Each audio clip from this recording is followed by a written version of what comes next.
In my previous life, my brother gave my wife and me a pair of peachwood bracelets, claiming they could ward off evil and misfortune. However, after wearing them, I was plagued by bad luck and constant betrayal, while my sister-in-law prospered with one stroke of good fortune after another. Only after my death did I learn that the bracelets were divided into yin and yang, capable of exchanging luck. My brother had given the bracelet of good fortune to his wife.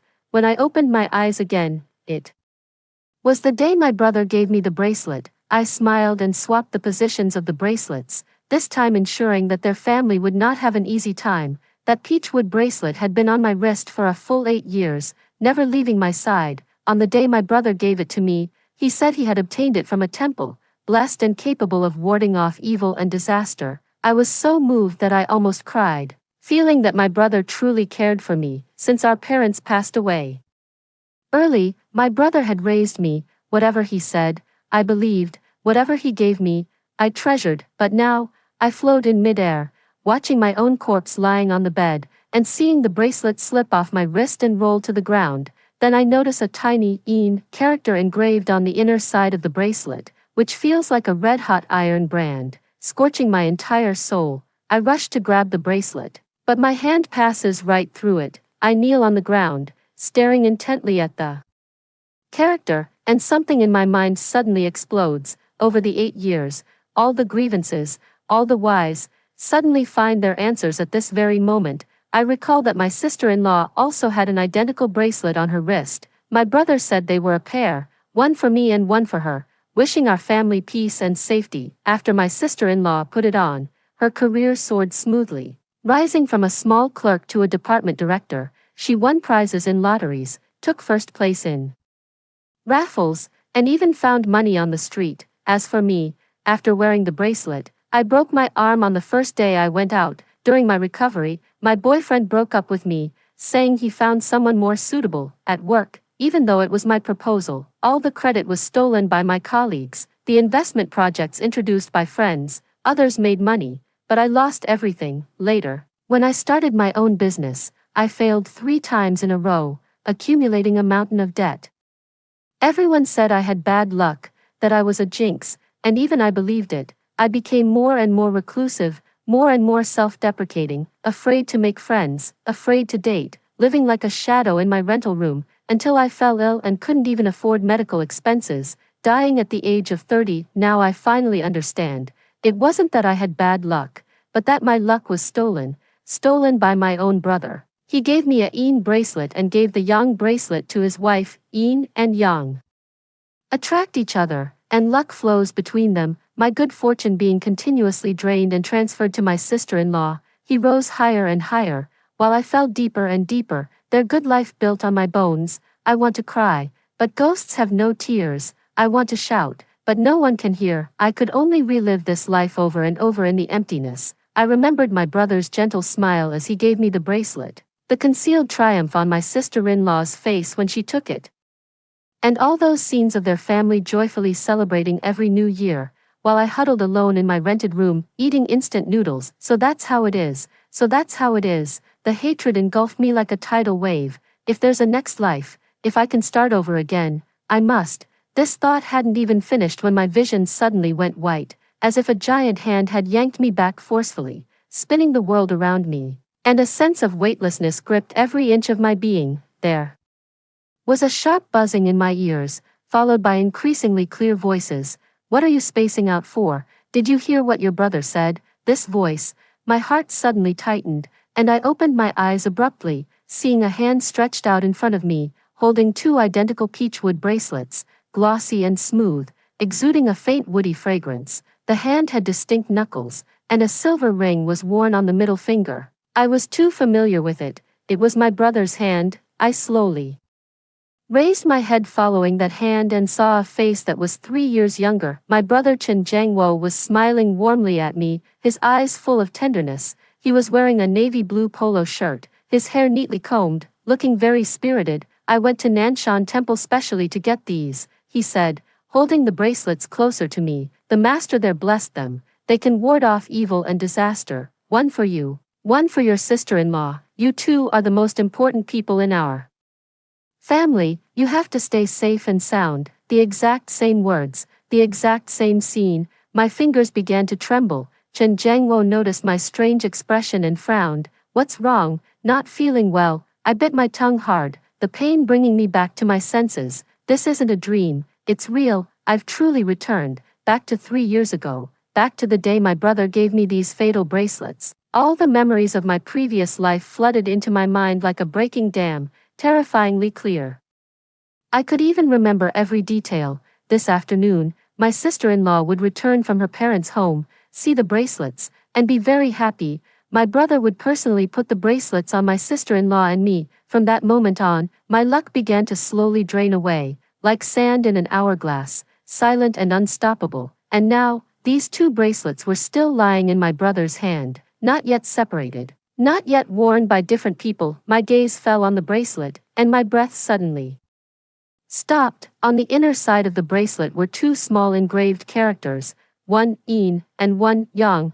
Sunlight streamed through the window, illuminating those 2 characters clearly. In my past life, I had never noticed them, or perhaps I never even thought to look. Who would suspect something given by their own brother? But now, those 2 small characters seemed more glaring to me than a viper's fangs. It's really beautiful, I heard my own voice say, steady to the point of surprising even myself. Brother, can I take a look? Of course. Chen Jiangwo placed the bracelet in my hand. Be careful, don't drop it. I took the bracelet, and the moment my fingertips touched the wood, a strange sensation spread from my fingertips to my heart. The left strand felt slightly cool to the touch, while the right strand carried a faint, elusive warmth. I turned it over and saw the engraved characters. The cool strand was engraved with Yin, and the warm strand with Yang. In my past life, my brother gave the Yang strand to his wife and the Yin strand to me. Brother, which of these 2 strands is for your wife? I looked up, a smile on my face. Chen Jiangwo pointed to the strand engraved with Yang. This one is for your sister-in-law, and that one is yours. Sure enough, he knew which strand was Yin and which was Yang. He knew the Yin strand would absorb luck, while the Yang strand would receive it. It wasn't an unintentional act. He did it on purpose. From the very beginning, he intended to sacrifice me for the sake of his wife. My heart felt as if it were being squeezed, aching so much I could hardly breathe, but I still wore a smile on my face. Brother is so good to your wife, I said. Of course, it wasn't easy for your sister-in-law to marry into our family. We have to treat her well, Chen Jiangwo said with a chuckle, reaching out to ruffle my hair. Of course, I'm good to you too. I care for both of you equally. Hearing these words from his lips almost made me laugh out loud. In my past life, when I was sick and nearing death, I called him. He was silent for a few seconds on the other end of the line before saying, Sis, things are tight on my end lately. Your sister-in-law just bought a new car, so I really can't spare any money. Maybe you should go to the community hospital instead, for minor illnesses and pains. There's no need to always run to the big hospitals. At that time, his wife was driving a Mercedes worth over 400,000 yuan, while I couldn't even afford a few hundred yuan for a checkup. That was what he called caring equally. I gently placed the bracelet on the table and stood up. Brother, I need to use the restroom. Go ahead. Your sister-in-law will be back soon. When she returns, we'll put on the bracelets, and our family will be complete and together. Chen Jiangwo smiled, looking utterly content. I walked into the bathroom, closed the door, turned on the faucet, and the water gushed loudly. I leaned on the sink, looking at myself in the mirror. The woman in the mirror had a pale complexion, red-rimmed eyes, but there was something in her gaze that I had never seen in my previous life. It was hatred, and it was determination. I splashed some cold water on my face, dried it, and then returned to the living room. Chen Jiangwo was looking down at his phone, and the bracelet was still on the table. My gaze fell on the 2 bracelets, and my heart pounded violently. A plan formed in my mind, quick as a flash of lightning. Brother, your phone is ringing, I said. Chen Jiangwo glanced down. No, it's not. I just heard it vibrate, I said calmly. Maybe it's stuck in the sofa cushions. He stood up and walked over to the sofa to search. Just as he turned around, my hand reached out for the 2 bracelets on the table, so fast that even I was surprised. I swapped the positions of the 2 bracelets, placing the one engraved with Yang where mine had been, and the one engraved with "een," where my sister-in-laws had been. The whole process took no more than 2 seconds, silent and seamless. When Chen Jiangwo found his phone in the sofa cushions and confirmed there were no missed calls, he turned back around, and I was already sitting in the chair, my hands neatly folded on my knees. "That's strange, it really didn't ring," he muttered. "Maybe I misheard." I smiled faintly. At that moment, the sound of the door lock turning rang out, and the door was pushed open. My sister-in-law, Lin Meiyun, walked in carrying large bags.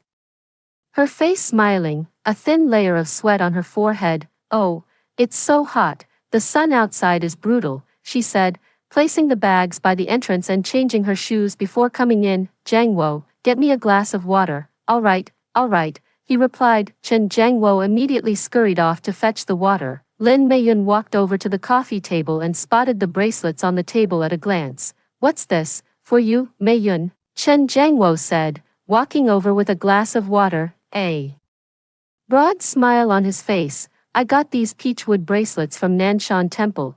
They've been blessed to ward off evil and disaster. One for you, one for my sister." Lin Meiyun picked one up and examined it, her eyes lighting up. "It's so pretty, from Nanshan Temple. I've heard their stuff is really effective." "That's right," Chen Jiangwo said proudly. "Let me tell you, these aren't ordinary peachwood. They're from the old peach trees in the back of Nanshan Temple, hundreds of years old. The master monk himself blessed them, for protection and good fortune." Lin Meiyun gave him a sidelong glance with a smile. "You're always so eloquent." She put the bracelet on her wrist. I watched which one she picked up, the one engraved with "een," yes, the one I had switched positions with. My breath stopped for a moment as the bracelet was wrapped twice around her wrist and fastened. The peachwood beads, pressed against her skin, glowed softly in the sunlight. "How does it look? Pretty, right?"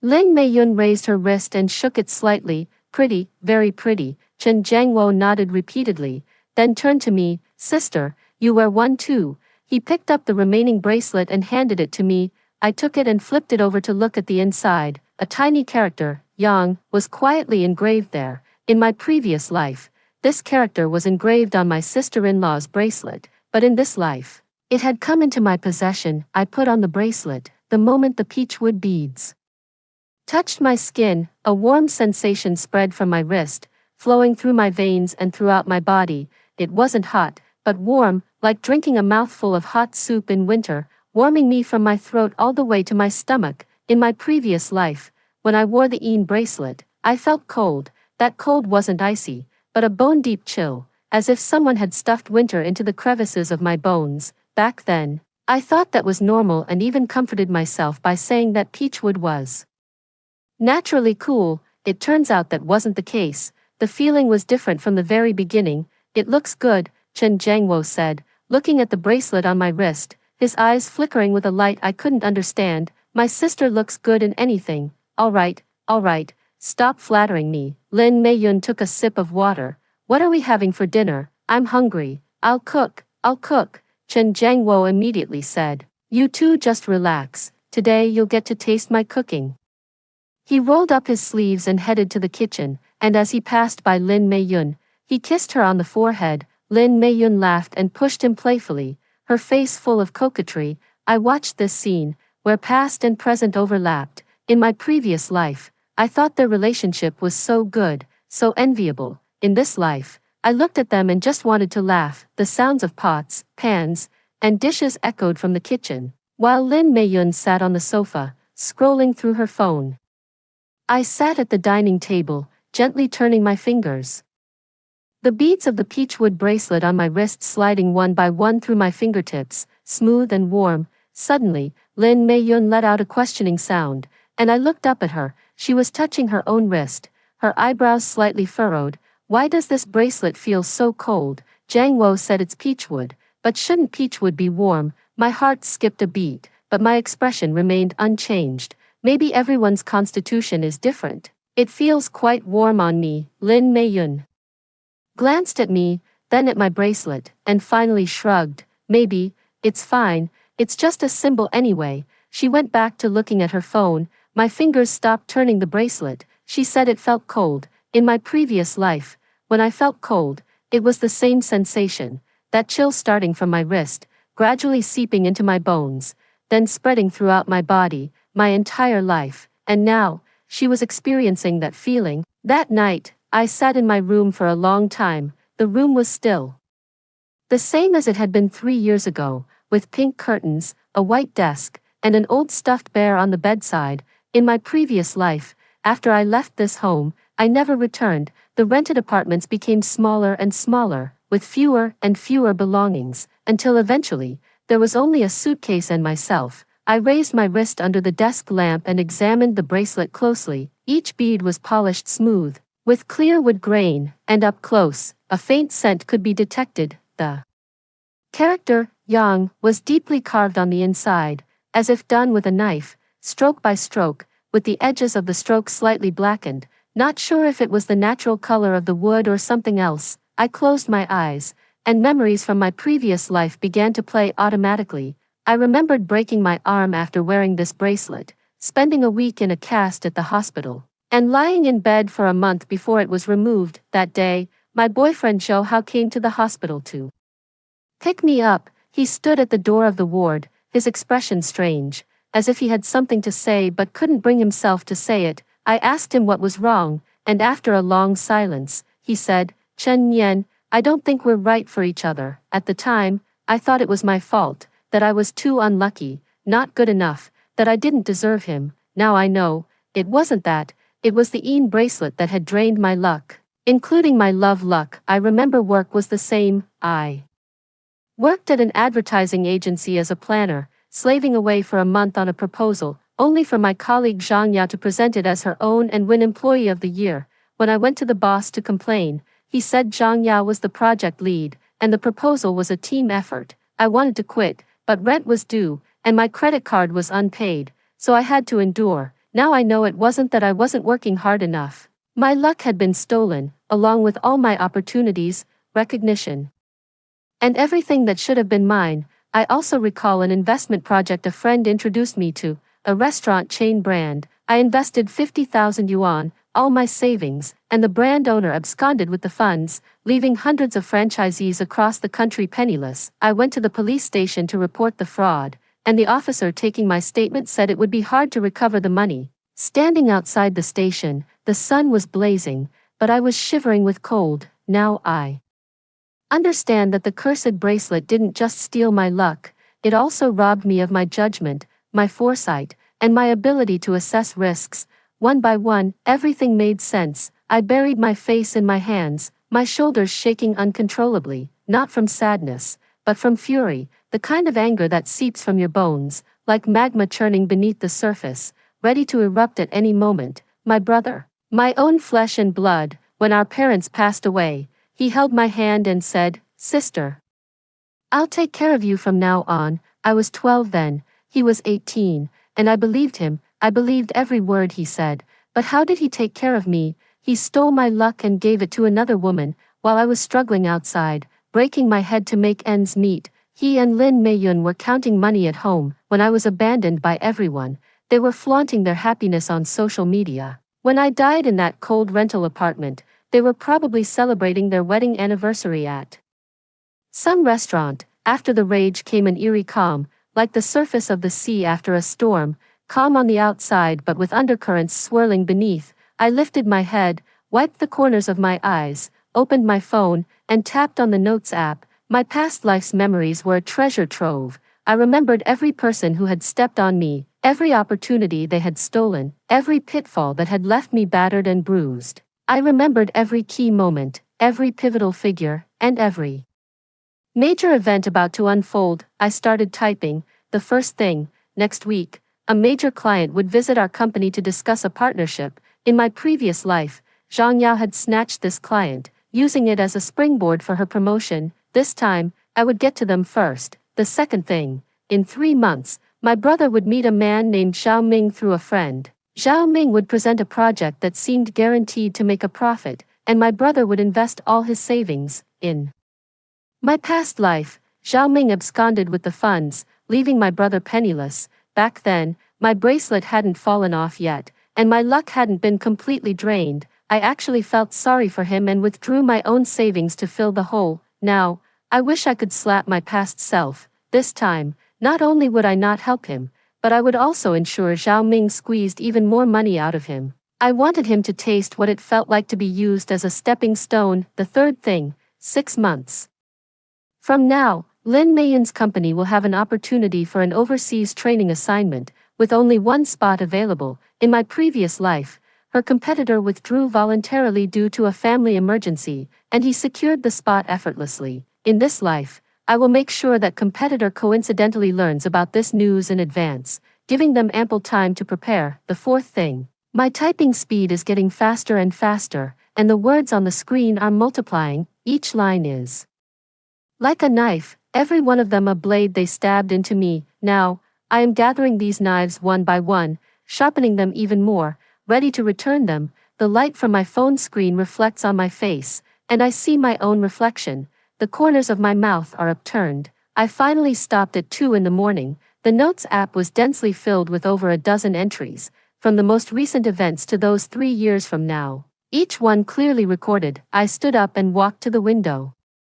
The night was thick, with only a few streetlights in the neighborhood casting long, stretched shadows of the trees. Most of the windows in the building across were dark, with only a few scattered lights still on. I looked down at the peachwood bracelet on my wrist. In the darkness, the peachwood bead seemed to emit an extremely faint glow, not fluorescent, but more like the wood itself was gently warming, making the surrounding air feel cozy and warm. I pressed the bracelet against my cheek. It was warm. In my previous life, it was so cold it chilled me to the bone. In this life, it's as warm as a small hand warmer. This time, I whispered into the darkness, my voice soft but each word like a nail hammered into a wall. I want them to know what it feels like to have your luck stolen, not for a day, not for a month, but for a lifetime. Every ounce of pain they inflicted on me, I will return to them twofold. A wind picked up outside the window, rustling the branches and making the shadows sway back and forth on the ground.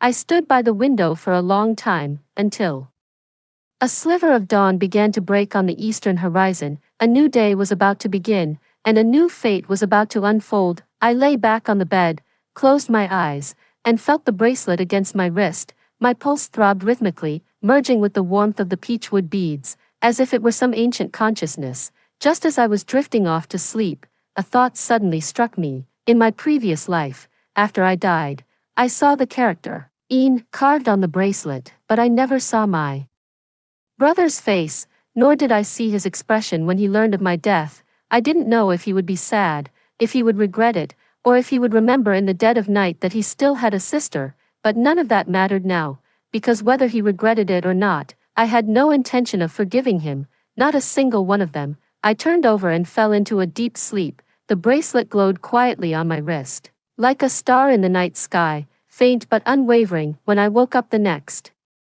morning, I heard Lin Meiyun's voice coming from the living room. Why has my eyelid been twitching all this time?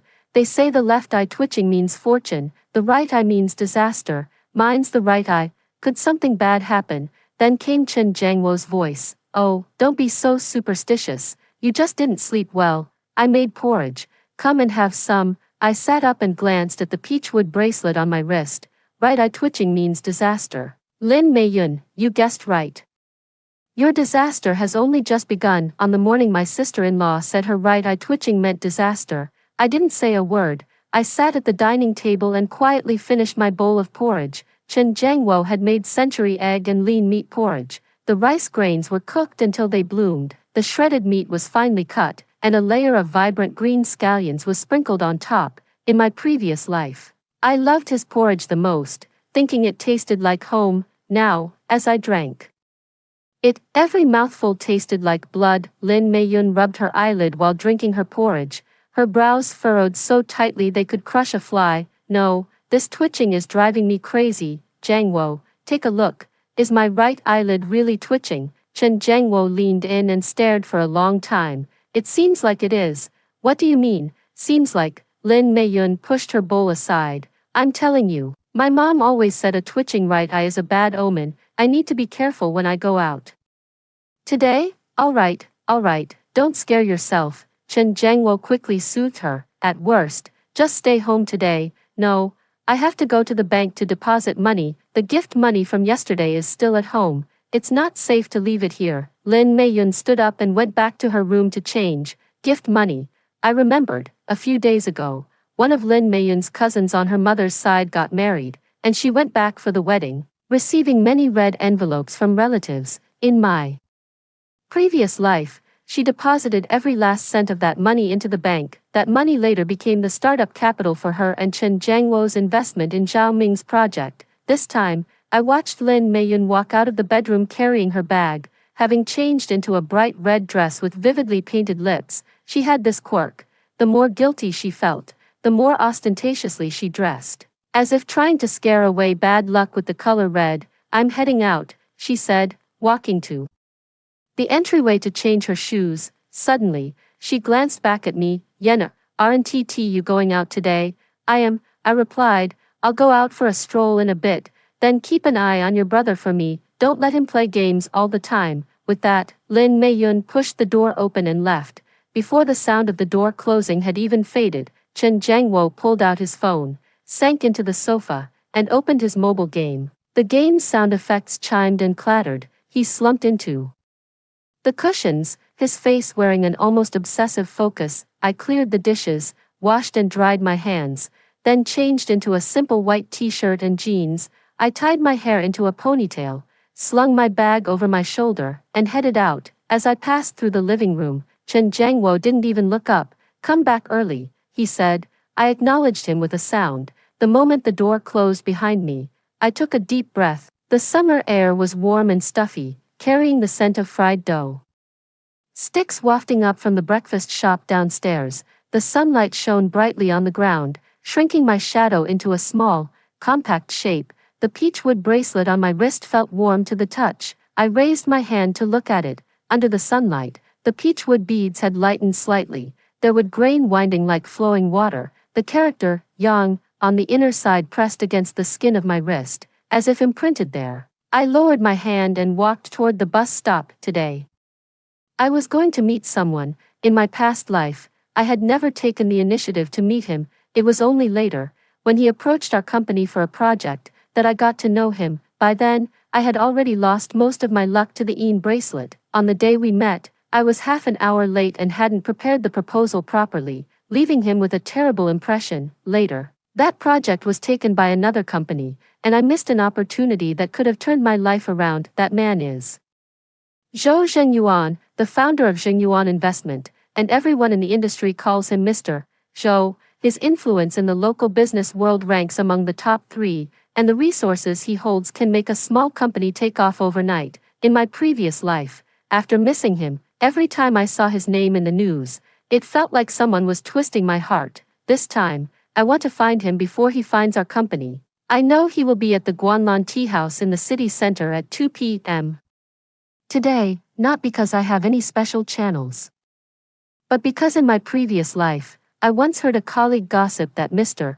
Zhou has an unbreakable habit of going to the Guanlan Tea House every Wednesday afternoon to drink a pot of Tiguanyan tea, alone, without receiving guests or discussing business. The colleague mentioned this as a piece of trivia, implying that Mr. Zhou has a refined taste. At the time, I just let it pass, never expecting this information to become the most important intelligence for me. 3 years later, the Guanlan Tea House is located in an alley of the old town, with a modest facade, made of blue bricks and gray tiles, and a clump of bamboo planted at the entrance. If not for prior knowledge, one would never notice it was a tea house. In my previous life, I passed through this alley countless times but never once went in. I arrived at 1:42 p.m. The tea house was very quiet, with only a young man wearing glasses sitting in the corner, typing away on his laptop. A server led me to a seat by the window. I ordered a pot of Tiguanyan and then placed my laptop bag on the chair next to me,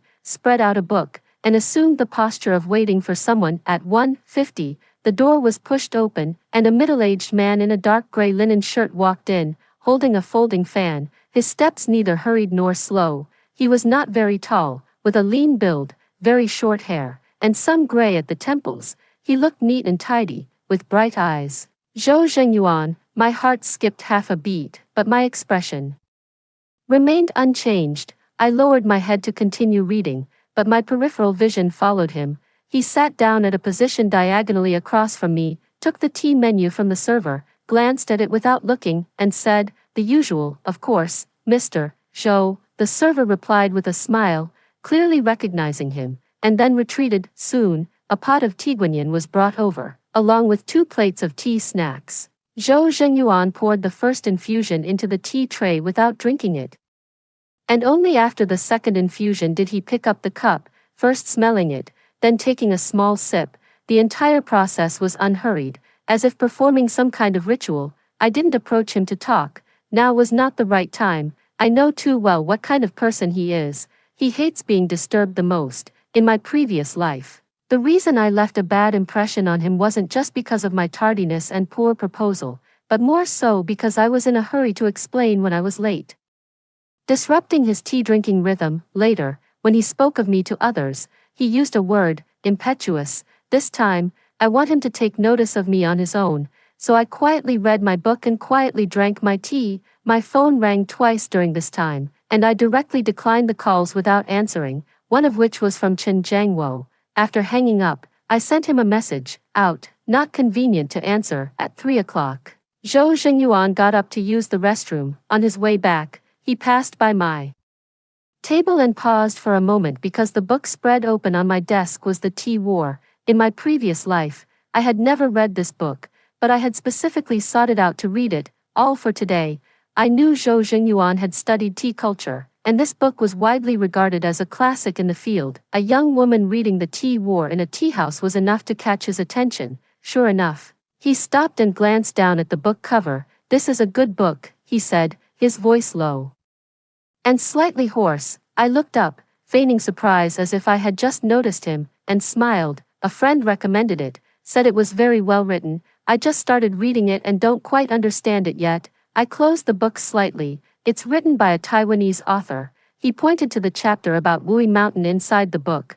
"That part is especially well written." "Yes," I replied, closing the book and showing him the cover. "Have you read it?" "I've flipped through it a few times."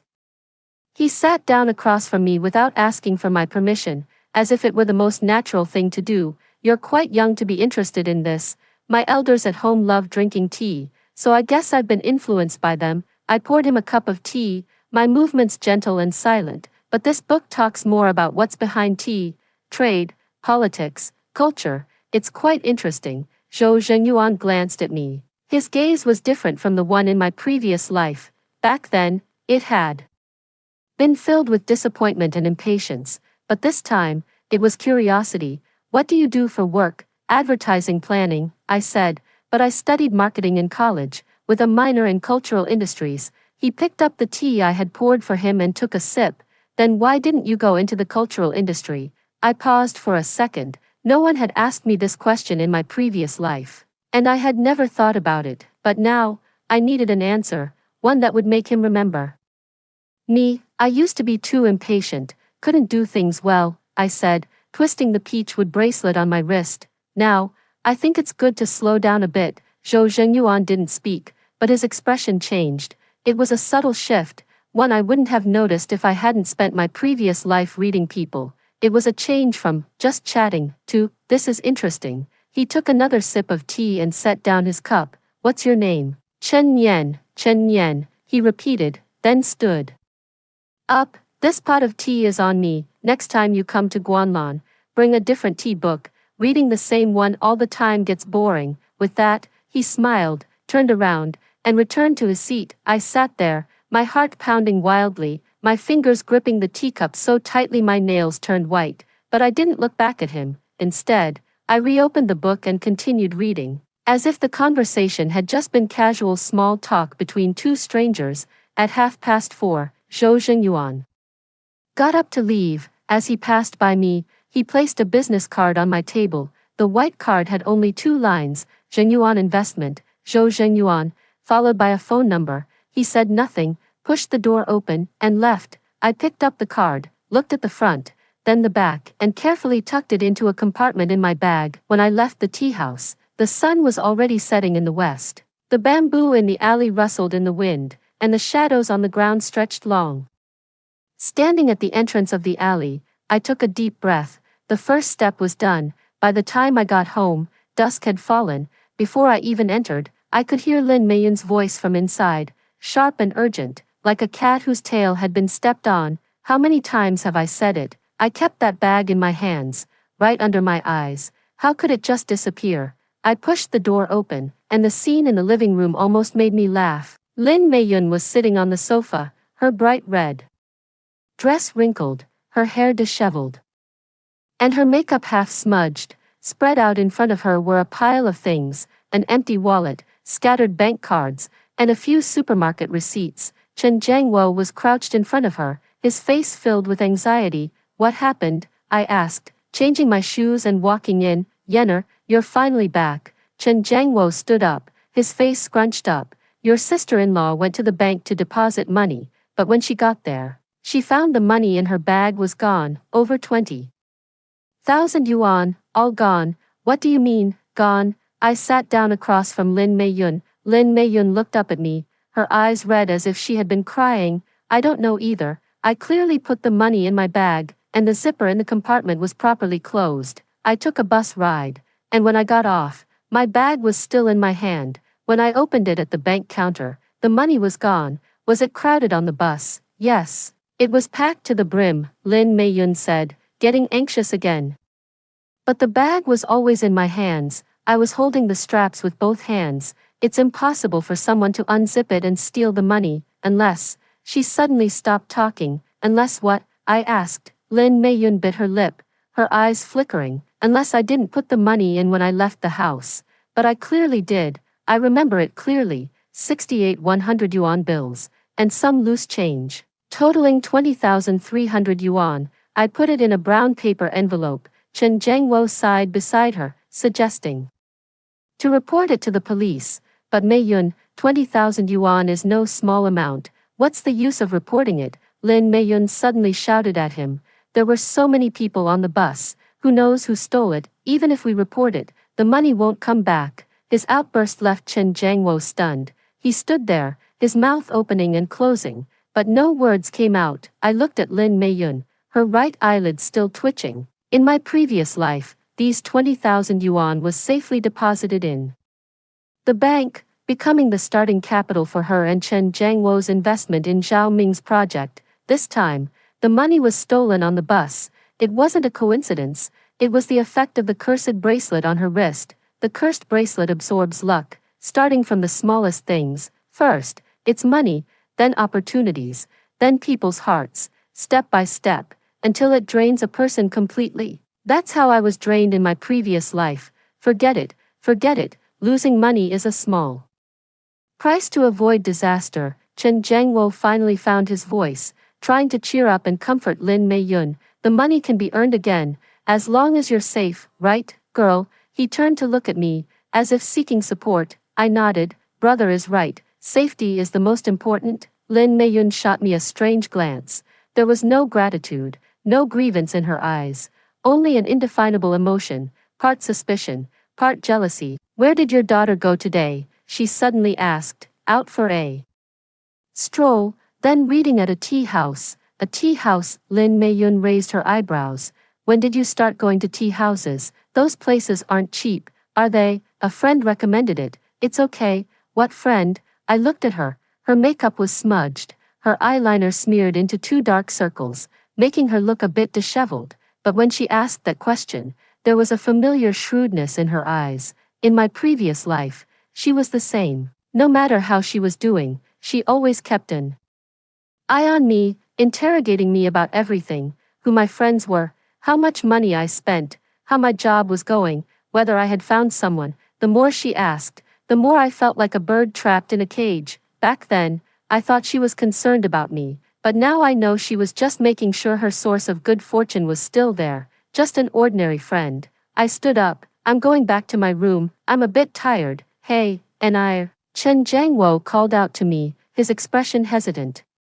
That is, are you doing okay financially? Your sister-in-law lost some money, and the household expenses are a bit tight this month. Brother, I turned around to interrupt him. I just paid the rent last month. I'm not doing well either. That was the truth. In my previous life, I really wasn't well off. But even if I had been, I wouldn't have given him a single cent. Chen Jiangwo's mouth opened and closed. And finally he gave a forced smile. It's fine, I was just asking casually, go. Rest. I walked into my room, closed the door, and from the living room came Lin Meiyun's hushed complaints, asking her for money. She can't even support herself. The rest of her words were cut off by the closing door. I leaned against the door for a moment, then walked to my desk, sat down, turned on the desk lamp, and took out Zhou Zhengyuan's business card from my bag, placing it on the desk. The white card glowed faintly under the light. I picked up my phone and took a photo of the business card, then saved the number into my contacts, noting it with just 2 words, noble person. After saving, I didn't send him a message. It wasn't the right time yet. People like Zhou Zhengyuan, giving out a business card is one thing, truly accepting you is another. If I rushed to contact him, it might make him feel that I was just like everyone else, only after his resources. I needed to wait for the right moment, for an opportunity that would make him feel this girl was indeed different.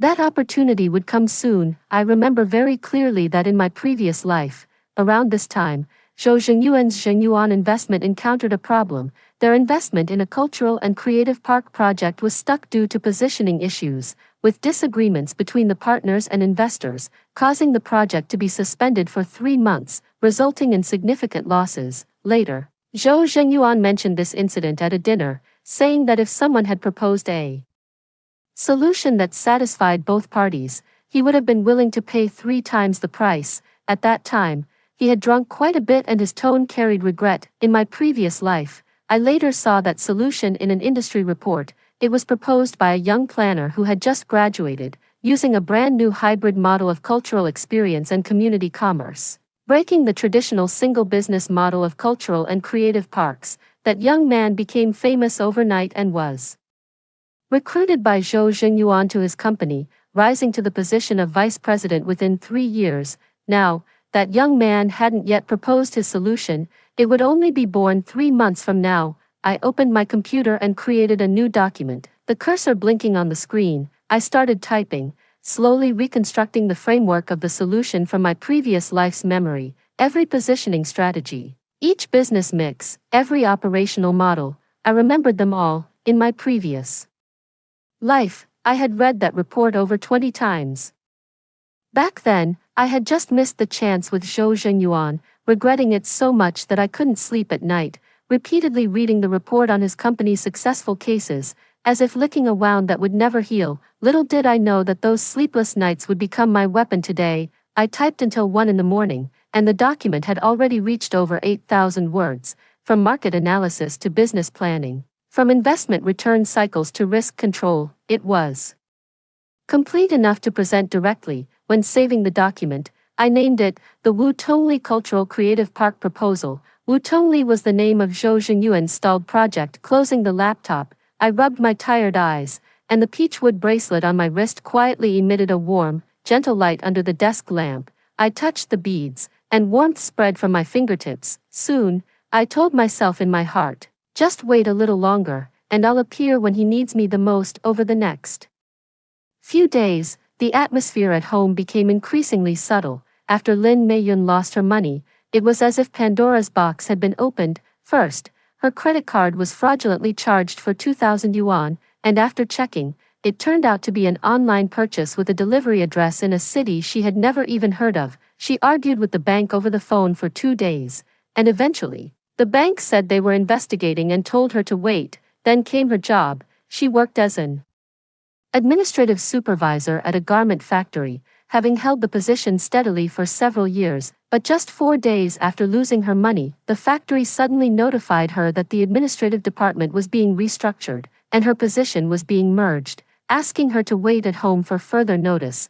What does wait for notice mean? Lin Meiyun slammed her chopsticks on the dinner table. I've been working at the factory for 6 years, and they just merged my position without even a word. It might be temporary, and they'll let you go back in a few days. Chen Jiangwo cautiously added some dishes to her bowl. A few days. How many days is a few days? Lin Meiyun pushed her bowl away. Do you know how many people at the factory are eyeing my position? If I'm really replaced, it'll be hard to go back. As she spoke, her gaze fell back on me. You're doing pretty well lately, huh? She looked me up and down. Your complexion looks better than before, and your skin is glowing. Really? Maybe I've been going to bed early recently.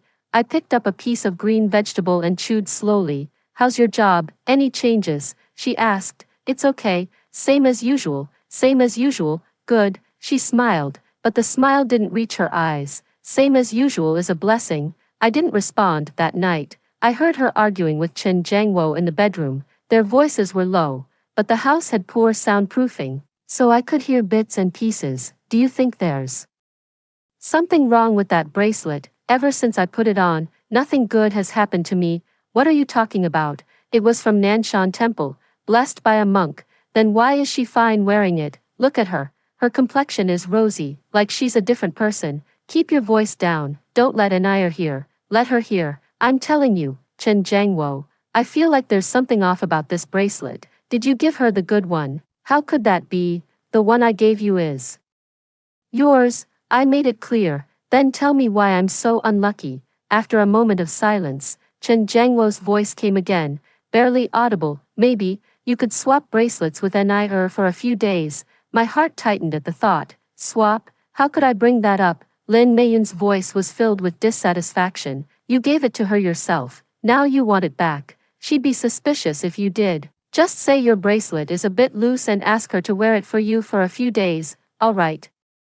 All right, we'll talk about it later. Footsteps approached the bedroom door. I silently stepped back from the wall and returned to my room, gently closing the door, my heart pounding rapidly. They were starting to suspect, not because they had discovered the secret of the bracelet, but because the effect was too obvious. The Yin bracelet had only been on Lin Meiyun's wrist for less than 10 days, and she had already lost money, been defrauded, and lost her job. Meanwhile, under the influence of the Yang bracelet, I had met Zhou Zhengyuan, and my overall state had visibly improved. The contrast was too stark, too intense for them to remain calm. They wanted to swap the bracelets back. I sat on the edge of the bed, slowly turning the peachwood beads around my wrist. The beads slid one by one through my fingertips, warm and smooth. I could change them if I wanted to, but not now, and certainly not in the way they wanted. I wanted them to beg me to change them, to make them pay a price greater than what I paid in my previous life. Only then would I return this string of beads, which had already absorbed part of Lin Meiyun's good fortune, back to her, allowing her to continue wearing it, continue having the rest of her luck drained away. I lay down and stared at the ceiling. In the darkness, the bracelet emitted a faint glow, like the tail of a firefly. A few more days passed, and one Friday afternoon, I received a call from an unfamiliar number. Hello, is this Chen Yan? The voice sounded familiar, but I couldn't recall where I had heard it before. Yes, this is she. May I ask who's calling? It's Zhou Zhengyuan. There was a pause on the other end of the line. The Guanlan Tea House, Tiguanyan Tea. Do you remember? My heart raced suddenly, but I kept my voice steady. Hello, Mr. Zhou. Of course I remember. Do you have time tomorrow afternoon? Same place, Guanlan, at 2. I have something I'd like to discuss with you. I'm free. Good, then I'll see you tomorrow. The call ended, and I held my phone, my palm damp with a thin layer of sweat. Zhou Zhengyuan had reached out to me, faster than I had anticipated, and more directly than I had imagined. What could it be? Could it be about the Cultural Creative Park project? Timeline-wise, that project should already be in a deadlock. But no matter what it was, this was my opportunity. An opportunity one had sought in vain in my previous life. I took a deep breath, opened my computer, and went through the Wu Tongli Cultural Creative Park proposal again, revising it word by word, double-checking every piece of data, and polishing every statement to be more precise. Tomorrow, I wanted him to see not just a somewhat interesting young girl, but someone who could solve his urgent problem. The next afternoon, I arrived at the Guanlan Tea House 20 minutes early. Zhou Zhengyuan hadn't arrived yet. I sat in the same window seat as last time, placed my laptop bag beside me, but didn't open it. On the table was a new book, The Book of Tea by Okakura Kakuzo.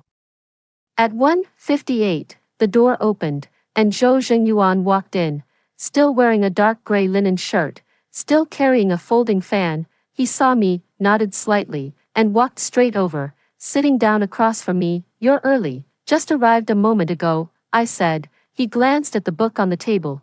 Changed books, as you said last time. It's easy to get tired of reading the same one. Zhou Zhengyuan smiled, a faint smile. But his eyes shone brightly. The server brought the tea, still Tiguanyin.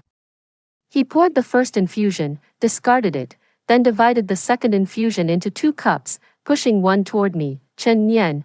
He called my name, his tone not like he was addressing a young person he had just met, but more like calling someone worthy of serious consideration. I've recently encountered a troublesome matter. It's a cultural and creative park project with significant investment. But the partner and my team are deadlocked over the positioning, neither side can convince the other. He picked up his teacup but didn't drink, instead gazing at the tea liquor inside. I'd like to hear your thoughts. I lifted my own cup and took a small sip.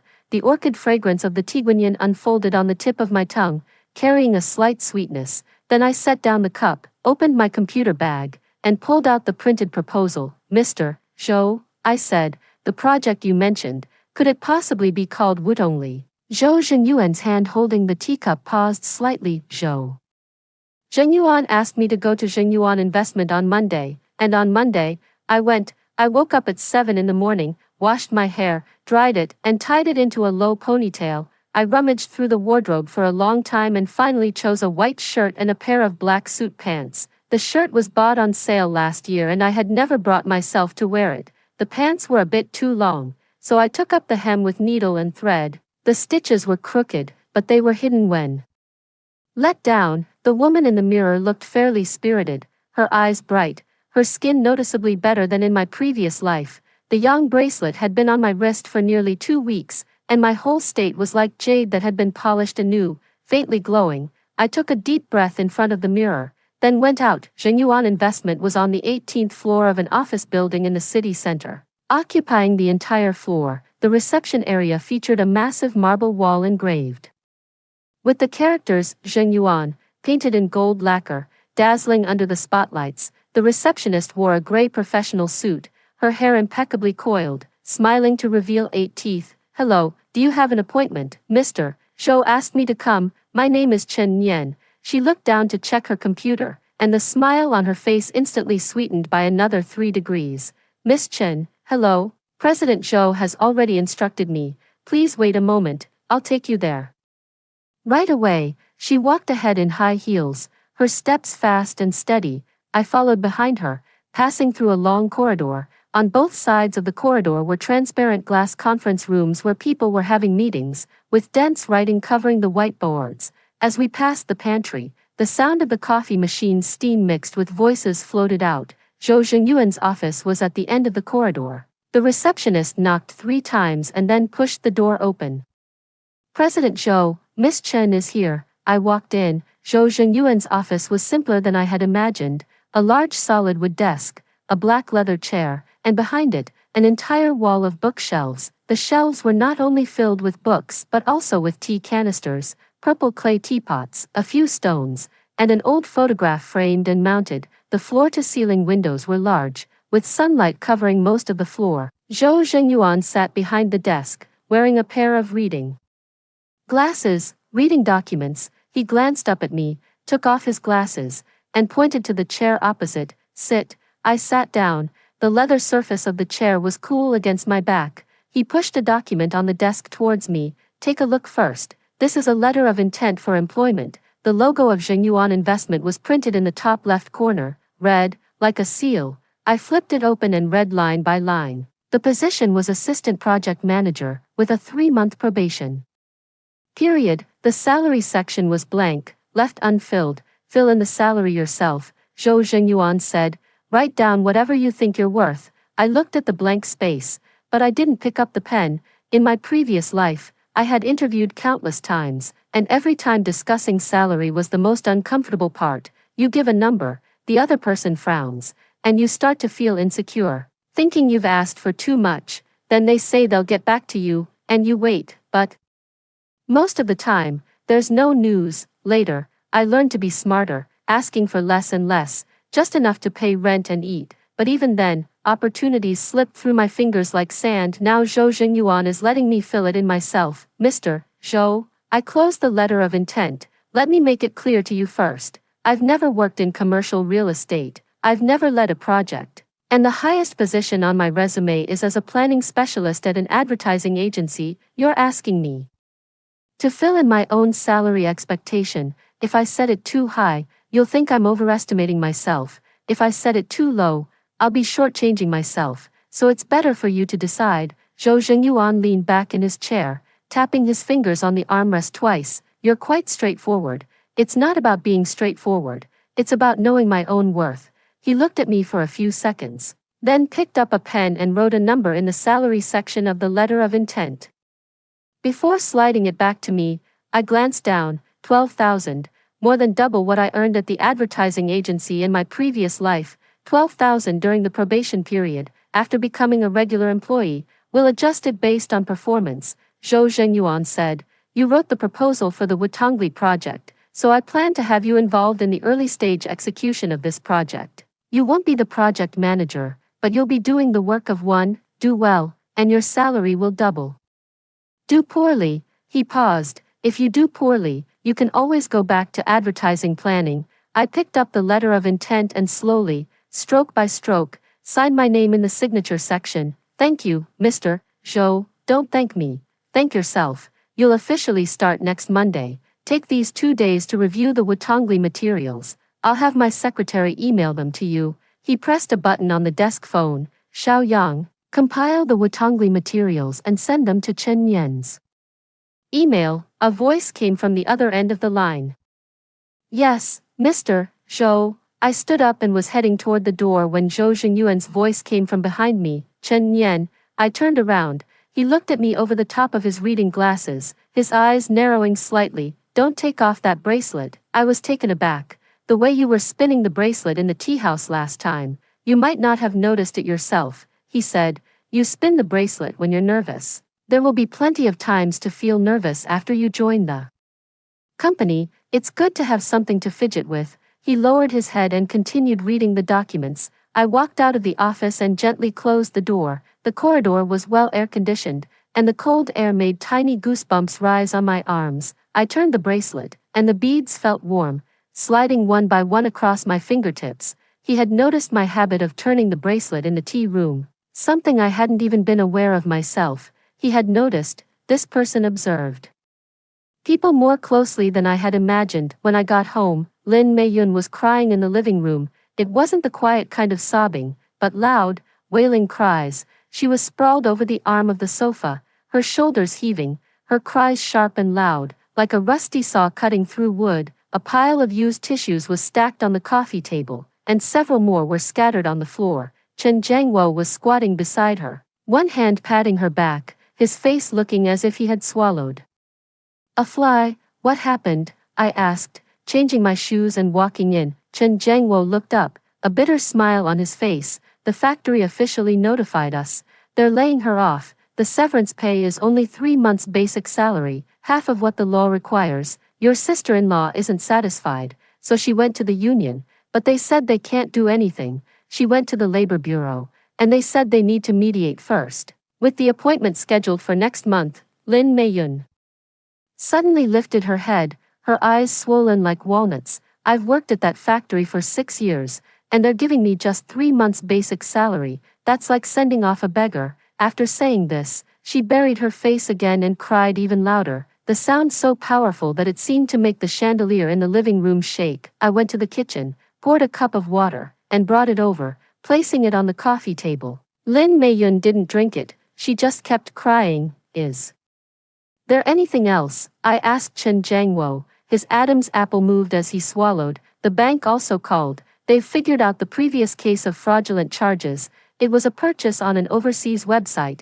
and they can't recover the 2,000 yuan. They're asking us to accept the loss, the 2,000 yuan, plus the lost 20,000, plus unemployment. In less than half a month, Lin Meiyun had lost money, her job, and was left with a bellyful of anger. I watched Lin Meiyun, trembling and sobbing on the couch, and my gaze involuntarily fell on her wrist. The peachwood bracelet was still on her hand, the beads pressed against her skin, glowing dimly under the living room's light. The Een bracelet was absorbing luck faster than I had anticipated. In my previous life, I wore it for 8 years, and my luck was drained bit by bit. like a slowly deflating balloon. The feeling was dull, not enough to knock you down immediately, but it made you increasingly powerless and bleak, until you had no strength left to struggle. Now, with the Een bracelet on Lin Meiyun's wrist, the effect was both swift and intense. I guessed it might be because the Yang bracelet was nearby. The attraction between Een and Yang accelerated the flow of luck, and her good fortune was being drained from her at an unprecedented speed,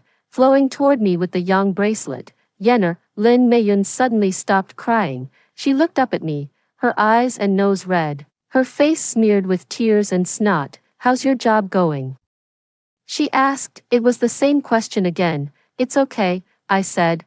"What do you mean, okay? Did you get a raise or a promotion?" Her tone wasn't one of concern but rather of confirmation. "I changed jobs," I said, "starting next Monday." Lin Meiyun's eyes widened immediately. "Changed jobs? To where?" "A venture capital firm, Zhenyuan Investment." "Zhenyuan Investment, the one in the city center. That company is huge, isn't it?" Chen Jiangwo's voice rose. "How did you get in?" "A friend introduced me. I don't want to talk about it much. I'll see how it goes." The living room fell silent for a few seconds. Lin Meiyun looked at me, her expression changing. It wasn't the previous suspicion but something deeper and darker, like an undercurrent beneath the water's surface, where nothing seems to be happening, but underneath, it's churning. "You've been having good luck lately," she said. Each word from her mouth seemed to be squeezed out between her teeth. "It's been pretty good," I replied. I looked into her eyes. "Sister-in-law, how about you?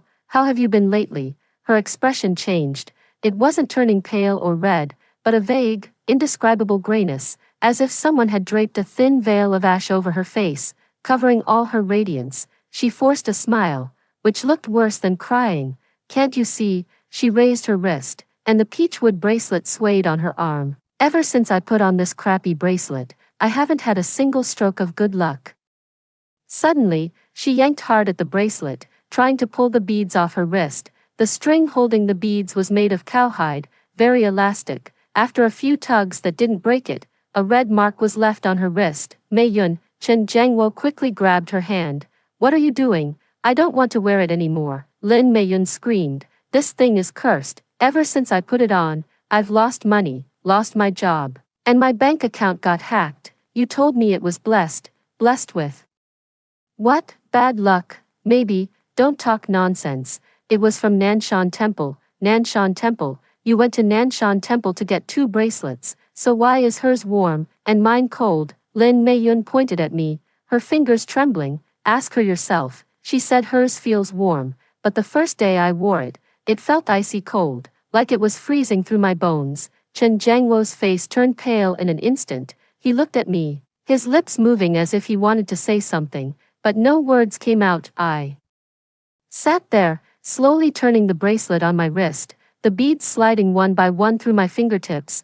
"Warm and comforting." "Brother," I said, "is what sister-in-law said true? Her bracelet is cold." Chen Jiangwo's Adam's apple bobbed twice. I don't know what's going on either. Maybe it's just a difference in constitution." "Difference in constitution," Lin Meiyun sneered. "Chen Jiangwo, do you think I'm a 3-year-old child? 2 identical bracelets, cut from the same peach wood tree, blessed by the same master. She wears it warm. I wear it cold, and you tell me it's a difference in constitution. Then what do you say it is?" Chen Jiangwo suddenly roared. "Enough." His shout stunned Lin Meiyun, and the living room fell so quiet that only the ticking of the wall clock remained. Chen Jiangwo crouched on the floor, his hands buried in his hair, his whole body curled into a ball. His shoulders were trembling, not from cold, but from fear. What was he afraid of? Afraid that the bracelet really had the power to change luck? Afraid that he had actually given the better one to me back then, or afraid that Lin Meiyun would keep making a scene, causing even bigger trouble? "I don't care." Lin Meiyun stood up, extending her wrist in front of me. "Yenner, swap with your sister-in-law. Let me wear yours for a few days, and you take mine. If my luck improves after swapping, then it's the bracelet's fault. If it stays the same, then I'll accept my fate." As she said this, there was an almost crazed light in her eyes. So that was it. She didn't truly believe the bracelet could change luck. She was just too unlucky, so unlucky that she was willing to believe any explanation, even superstition, as long as it made her feel that her bad luck had a reason, that it could be changed. She was willing to do anything. Is that so? I looked at the hand extended before me. Lin Meiyun's wrist was slender, her skin pale, with faintly visible veins. The Yin bracelet clung to her skin, the beads slightly darkened, as if covered by an invisible layer of dust. Sister-in-law, I said, are you really sure you want to swap? What if your luck is still bad after swapping? Her eyes flickered. Then we'll swap back. All right. I stood up, taking off the Yang bracelet from my wrist and placing it on the coffee table. But I have one condition. What condition? If swapping bracelets really works, if my luck worsens and yours improves. I looked at her. Then you have to promise me one thing. What thing? I haven't thought of it yet, I said. I'll tell you when the time comes. Lin Meiyun hesitated for a few seconds, then gritted her teeth, took off the Yin bracelet from her wrist, and placed it side by side with my Yang bracelet on the coffee table. 2 bracelets, one warm and lustrous, the other dull and discolored, placed side by side. The difference was so obvious that even Chen Jiangwo could see it. Chen Jiangwo stared at the 2 bracelets, his face growing paler. Why are the colors so different? You're asking me, Lin Meiyun sneered. I picked up the Yin bracelet and put it on my wrist. The moment the beads touched my skin, a chill spread from my wrist, not ice cold, but a bone-deep coldness that seeped out from the very marrow, like the draft from a slightly open window in winter, thin and continuous, slowly penetrating into the bones. In my previous life, I had worn it for 8 years, and this feeling was so familiar that it made me want to vomit, but my expression remained unchanged. I fastened the bracelet securely and then lowered my hand. Lin Meiyun also put on the Yang bracelet. The moment the beads touched her wrist, her expression changed subtly. Her brows relaxed slightly, and her shoulders sank a bit. It's warm, she murmured. It really is warm. She looked up at me, her eyes filled with a complex light. What about you? How does yours feel? Cold, I said. Her mouth twitched, as if she wanted to smile but held back. See, I told you, the 2 bracelets are completely different. Chen Jiangwo stood beside us, his expression as if he had been struck by lightning. He looked at the spot on the coffee table where the bracelets had been, then at Lin Meiyun's wrist, and then at mine, his lips moving for a long time but no words came out. Brother, I called him. He suddenly looked up. It's nothing, I smiled. Sister-in-law is lucky, and we're all happy. That night, I sat on the bed in my room, looking at the Yin bracelet on my wrist. The beads glowed dimly under the bedside lamp, and the bone-deep chill had spread to my entire forearm. I touched the beads, and the temperature I felt with my fingertips was much lower than my body temperature, like touching a stone taken from a cellar. In my previous life, I wore it from the age of 25 to 30, and over those 5 years, it slowly drained my luck and sapped my life. In the end, I died in that cold rented room, without even the money to see a doctor, and now, it was back on my wrist, but this time was different. I took off the bracelet, turned it over, and found the character, Yin, carved on the inside. The carving was deep, and the edges of the strokes were slightly blackened. I scratched at the blackened parts with my fingernail, flaking off some fine powder, which I sniffed with my fingertip. It wasn't the smell of the wood itself. There was a very faint, fishy odor. I didn't know what it was, but I knew this bracelet was far more than just peachwood. I put the bracelet back on, and the chill continued to spread from my wrist throughout my entire body. I closed my eyes, feeling that familiar, suffocating sensation.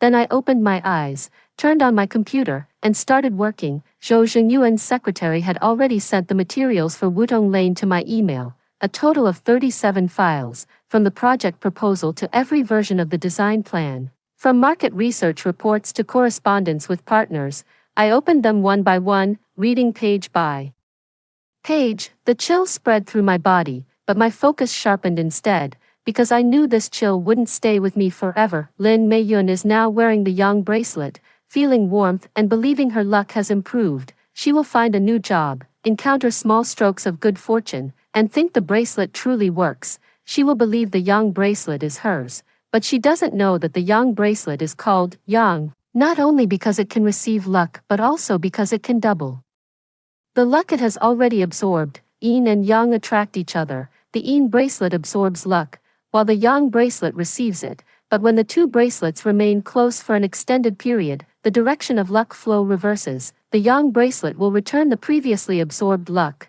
along with the wearer's own luck, back to its source. Every day Lin Meiyun wears the yang bracelet, her good fortune slowly flows back to me, and the yang bracelet on her wrist will gradually transform into a new yin bracelet. This is the true secret of the yin-yang bracelets. It's not simply one absorbing and the other releasing, but a cycle, a flow that is constantly moving, constantly reversing. In my past life, my brother gave the yang bracelet to Lin Meiyun and the yin bracelet to me. My luck flowed to her, and her fortune grew stronger and stronger. She wore the yang bracelet for 8 years, and by then, it had absorbed not only my luck but also that of everyone around her, colleagues, friends, even Chen Jiangwo's. Then I died, and the secret of the bracelets was buried forever in that rented room.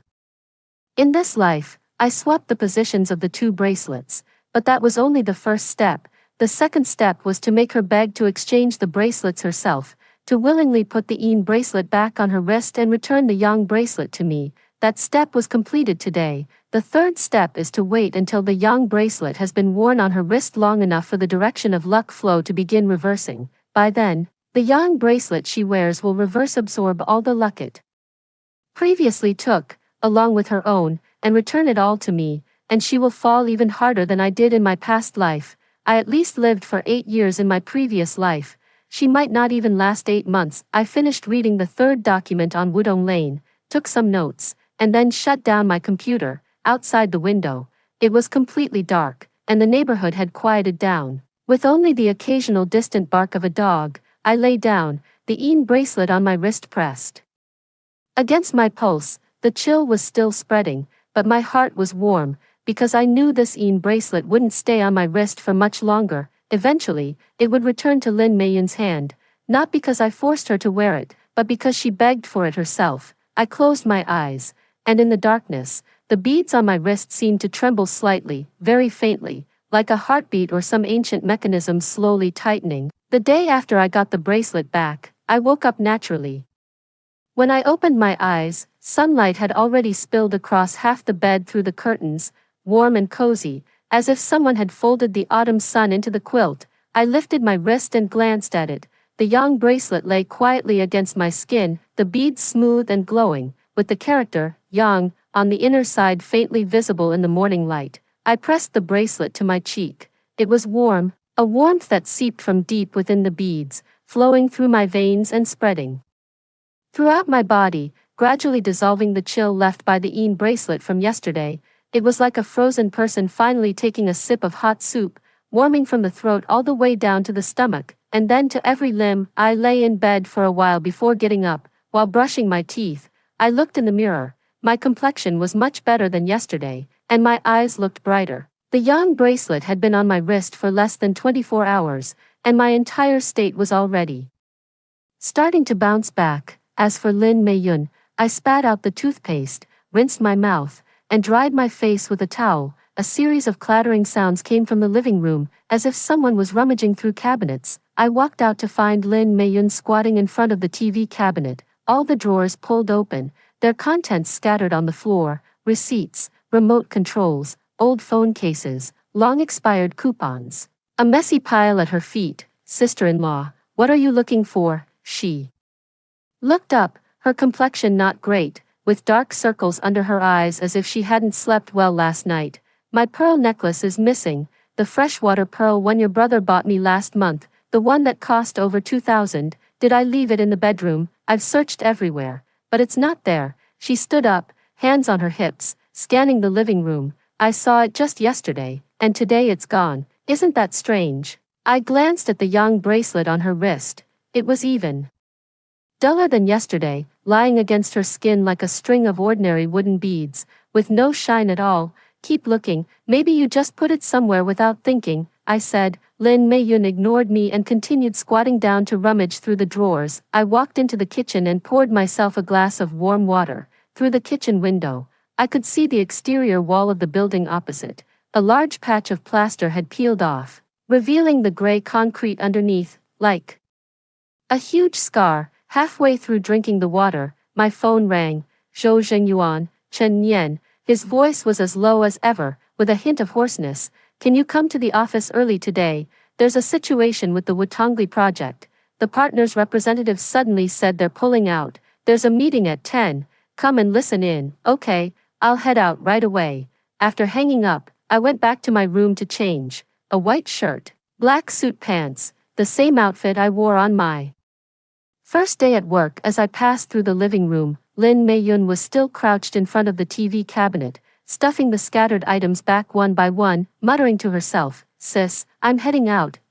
She didn't even look up. I walked to the entryway to change my shoes, and just as I was about to push the door open, Lin Meiyun's voice came from behind, "Yenner." I turned around. She stood in the middle of the living room, clutching a crumpled receipt in her hand, looking at me. Sunlight streamed in through the window behind her, casting half her face in light and half in shadow. "That bracelet of yours," she hesitated. "How does it feel wearing it?" "It's fine," I said. Her lips moved as if she wanted to say something, but in the end, she just let out an "oh," and crouched back down to rummage through the drawer. I pushed the door open and stepped out. The moment the door closed, I heard her start rummaging again, the sound louder than before. The issues with Wutong Lane were more serious than I had imagined. The person in charge from the partner company was surnamed Sun, in his 50s, bald, with a large belly, and he liked to tap his fingers on the table when he spoke. Zhou Zhengyuan introduced him as Sun Guoyang, one of the original initiators of the Wutong Lane project. 2 of the 3 old factory buildings belonged to him, and it was he who had first approached Zhou Zhengyuan to invest in the project together. It's not that I don't trust Zhengyuan. Old Zhou, Sun Guoyang sat across the conference table, his fingers drumming loudly on the surface. "But I don't understand the cultural experience and community commerce plan you've proposed. Things like business format ratios, flow design, and operational rhythms. I'm a simple man. I don't get these things. All I know is that my 2 factory buildings are sitting there, costing me hundreds of thousands in maintenance fees every year, and I want to see money as soon as possible." Zhou Zhengyuan sat beside him, his folding fan placed on the table, unopened, his expression calm. "Old Sun, have you looked at the proposal?" "I have." Sun Guoyang's mouth twisted downward. "But I don't understand it." "Don't understand? That's fine. I'll have someone explain it to you." Zhou Zhengyuan turned to me. "Chen Yan, explain the core idea of the proposal to Mr. Sun in a way he can understand." In the conference room, everyone's eyes were on me. 7 or 8 people sat on either side of the long table, some from Zhengyuan Investment, others brought by Sun Guoyang. I took a deep breath, stood up, and walked to the whiteboard at the front of the room. Traces of the previous meeting's notes still lingered on the whiteboard. I wiped it clean with an eraser, then picked up a black whiteboard marker. "Mr. Sun, I won't talk to you about business format ratios or flow design." I drew a large circle on the whiteboard. "I'll calculate 3 things for you." Sun Guoyang leaned back in his chair, arms crossed, his expression clearly saying, "Let's see what tricks you have up your sleeve." For the first part of the calculation, I drew a small circle inside a larger one. "If you were to rent out those 2 factory buildings right now, how much could you get, based on the market rates in the area?" "It's about 1.5 yuan per square meter per day. The 2 buildings combined are roughly 10,000 square meters, so the annual rent would be over 5.4 million yuan. After deducting taxes and maintenance costs, you'd end up with just over 4 million yuan." Sun Guoyang didn't say anything, but his eyebrows twitched slightly. For the second part of the calculation, I drew an even larger circle outside the first one. "If we follow Mr. Zhou's plan, Wutongli will require a year and a half of construction, during which there will be no rental income. But once completed, the rental rate could reach 4 to 6 yuan per square meter per day, for 10,000 square meters. That's an annual rent of 14 to 21 million yuan, and that's just the community commercial portion designed. In the baseline plan, Zhengyuan Investment will operate it using a guaranteed rent plus revenue sharing model. As the property owner, aside from the fixed rent, you'll also receive 3% to 5% of the revenue share." I put down the pen, turned to face Sun Guoyang, and continued. "For the third part of the calculation, if you rent out the factory buildings now, 10 years from now, they'll still be 2 old factory buildings, likely even more dilapidated. But if you develop Wutongli, 10 years from Now, what you'll have won't be factory buildings. It'll be a mature, operational cultural and creative commercial landmark. At that point, you can continue collecting rent or sell the entire project. The valuation of a landmark commercial project is on a completely different level compared to old factory buildings. The meeting room fell silent for a few seconds. Sun Guoyang uncrossed his arms, and his fingers stopped tapping on the table. Can you guarantee all of this? He asked. Every figure in the plan is backed by real data from similar projects in the surrounding area. I picked up the printed materials on the table, flipped to the appendix, and handed it to him. Here are the rental trends and operational data for 13 similar projects in the city over the past 3 years. You can review them yourself. Sun Guoyang took the materials but didn't look at them, placing them on the table instead. He stared at the 3 circles I had drawn on the whiteboard, remaining silent for a long time. Then, he turned to Zhou Zhengyuan and asked, Old Zhou, where did you find this girl? Zhou Zhengyuan opened his folding fan and waved it gently. Guanlan Tea House, tea room, yes. Zhou Zhengyuan glanced at me. She was reading in the tea room. I passed by and glanced at the book title, chatted for a bit, and then she wrote me an 8,000-word proposal. Sun Guoyang froze for a few seconds, then suddenly burst out laughing. His laughter so loud it made the glass in the conference room buzz. Old Zhou, your hiring methods are getting wilder and wilder. He stood up and patted Zhou Zhengyuan on the shoulder. All right, let's not talk about withdrawing the investment for now, but I have one condition. This girl has to stay on this project. I won't feel at ease if she's not keeping an eye on it. She was already on this project, Zhou Zhengyuan said. That's good. Sun Guoyang picked up the teacup on the table, drained the tea in one gulp, then strode out of the conference room. The people he brought with him followed in a rush, and the room suddenly felt half empty. I stood in front of the whiteboard marker still in my hand, my heart pounding fast, my palms sweaty. Zhou Zhengyuan sat in his chair, slowly fanning himself with a folding fan, looking at me. 3 accounts, he said. Did you prepare in advance? I actually didn't prepare specifically. I just read a lot of reports on similar projects before and remembered them clearly. The reason Sun Guoyang had once considered withdrawing his investment was because he couldn't figure out the accounts, thinking cultural projects had too slow a return. Later, that young planner convinced him with the 3 accounts method. I just used that approach ahead of time. Zhou Zhengyuan nodded, stood up, and snapped his folding fan shut. Starting next month, your salary will be adjusted to 20,000. After saying that, he left. His gray linen shirt flashed at the conference room door and then disappeared. I stood in the empty conference room, turning the bracelet around my wrist.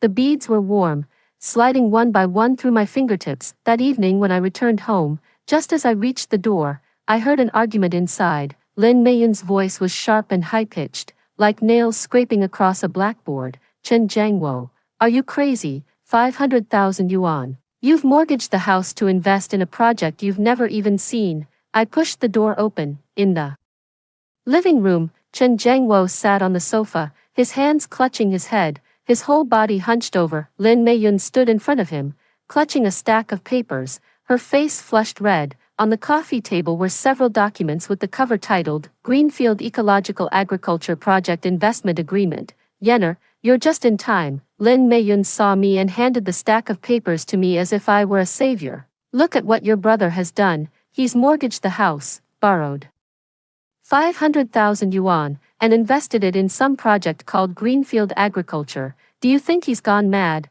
I looked down at the documents in my hand, an investment agreement, with Chen Jiangwo as the party A and Greenfield Ecological Agriculture Co., Ltd., owned by Zhao Ming, as the party B. The investment amount was 500,000 yuan, with a promised annual return of 30%. On the last page was Chen Jiangwo's signature, dated 3 days ago. That was the same day Lin Meiyun had lost her necklace and rummaged through the drawers. Brother, I sat down opposite Chen Jiangwo. What's going on? Chen Jiangwo lifted his head, his eyes red and his eyelids heavy, as if he hadn't slept all night. Lu Dong introduced it. His friend Zhao Ming has an agriculture project that's a sure win. Lu Dong himself invested 800,000 yuan and recommended me to invest. I went to their base and saw it. 300 acres of land, row after row of greenhouses. It's real. Did you see it with your own eyes? Yes, I did. Zhao Ming took me there. They were growing organic vegetables, raising free-range chickens, and there were delivery trucks with their company logo, delivering to the city every day. Chen Jiangwo's voice grew louder, as if trying to prove he hadn't made a mistake by the volume of his speech. Nya, this is a good opportunity. Your sister-in-law is currently unemployed, and the household expenses are all on me. You know my salary, 7,000 yuan a month, and after the mortgage, there's not much left. I wanted to take a gamble. Lin Meiyun sneered beside him. Take a gamble, you've put the house on the line. What if you lose? Will we live on the streets? It won't lose. Chen Jiangwo suddenly stood up, his loud voice startling Lin Meiyun. Zhao Ming said that we can see the returns in 6 months, and then both the principal and the returns will come back, over 600,000, which is 100 times better than keeping it in the bank. Do you believe him just because he said so? Are you 3 years old? The two of them started arguing back and forth, their voices getting louder and louder. Lin Meiyun scolded Chen Jiangwo mercilessly, from him mortgaging the house, to him not making money all these years, and then to him not being able to give her a good life. Every word was like a knife, stabbing at the most painful spots. Chen Jiangwo was scolded until his face turned red and white, and finally, he squatted down, hugging his head and not saying a word. I sat on the sofa, quietly flipping through the investment agreement. The terms were written beautifully, with professional wording and a standardized format, clearly polished by a lawyer. Zhao Ming always put on a good show on the surface. In my previous life, he had used this agreement to deceive Chen Jiangwo, Lu Dong, and more than a dozen others, but there was one clause in the agreement that was quite interesting, Article 7, Section 3, which stated that if the project incurred losses due to force majeure or operational risks, the investment funds would not be refunded, and the investors would bear the losses themselves. Translated into plain language, it meant that once the money was invested, if it lost value, it was your own problem, not mine. Brother, I set down the agreement. Did you get someone to review the contract before signing it? Chen Jiangwo lifted his head and stared at me blankly. Review what? Did you have a lawyer look it over? No. Zhao Ming said it's a standard contract. Everyone signs it. I didn't say anything more about it. In my previous life, after Chen Jiangwo's investment failed, I had consulted a lawyer for him. The lawyer reviewed the agreement and said that the contract was legally sound. Zhao Ming had clearly stated the risks, and it was the investors who hadn't read it, so even if they sued, they wouldn't win. It was then that I realized Zhao Ming wasn't just a con artist, he was a con artist who understood the law. Did you already transfer the 500,000? I asked. Chen Jiangwo nodded, his voice muffled. It was transferred the day before yesterday. The day before yesterday. It was the third day after I got the bracelet. On the third day, the Yin bracelet was on Lin Meiyun's wrist, and Chen Jiangwo's judgment continued to decline. In her previous life, she had also invested in Zhao Ming's project, but at least she had hesitated for 2 weeks. In this life, she hadn't even lasted 3 days. Near. Lin Meiyun suddenly turned to me. Aren't you working at Zhengyuan Investment now? You know a lot of people. Can you help your brother and see if Zhao Ming is really reliable? When she said this, there was a strange light in her eyes. Not genuine concern, but more like shifting blame. I've raised the issue, now you solve it, and if you can't, it's your problem. I'll look into it, I said. Back in my room, I turned on my computer and logged into my alternate account. South wind towards evening. Zhao Ming's social media feed was still updating. Today, it was a post, Greenfield Agriculture's third batch of members is now officially recruiting, limited spots, first come, first served. The accompanying photo showed him with several investors. In the picture, he stood in the middle, wearing a sharp suit and smiling with all 8 teeth showing. I sent Zhao Ming a message. Mr. Zhao, my cousin invested 500,000 in your project. He asked me to check if there are any guarantees for the safety of the funds. Zhao Ming replied almost instantly. Xiao Nan, don't worry, our Greenfield Agriculture is a legitimate company. Every investment is managed in a dedicated account, and we regularly disclose financial reports to our investors. Your cousin has good judgment. This project definitely won't let him down. He followed this with 3 thumbs up emojis. Staring at the words on the screen, I slowly typed my reply. That's good to hear. I've also gathered about 300,000 on my end. I'll come sign the agreement with you in a few days. No problem, you're welcome anytime. I took a screenshot of the chat and saved it in a dedicated folder. That folder also contained the project materials and contract templates he had previously sent me, as well as every promotional post he had made on social media, each one saved and numbered by date. This wasn't to help Chen Jiangwo, it was to hand over to the police at the right moment. In the days that followed, the Wudong Lane project officially entered its implementation phase. After I persuaded Sun Guoyang, the project progressed much faster. Zhou Zhengyuan put me in charge of liaising with the design company and construction team. I was busy from morning till night, arriving at the office at 8 a.m. and leaving at 9 or 10 p.m. Plans were revised again and again, blueprints reviewed over and over, phone calls never stopped, and I had to reply to hundreds of WeChat messages every day. It was truly exhausting. But every time I stood in front of the whiteboard in the conference room, watching the blueprint for Wudong Lane gradually take shape, I felt a sense of steadiness I had never experienced in my previous life. This feeling didn't come from luck, it was something I had earned. Bit by bit, the yang bracelet on my wrist glowed quietly with a gentle warmth. Its heat was no longer as intense as it had been at first but had settled into a constant, even temperature, as if it were a part of my body itself. Meanwhile, Lin Meiyun's life was going from bad to worse. The pearl necklace was never found.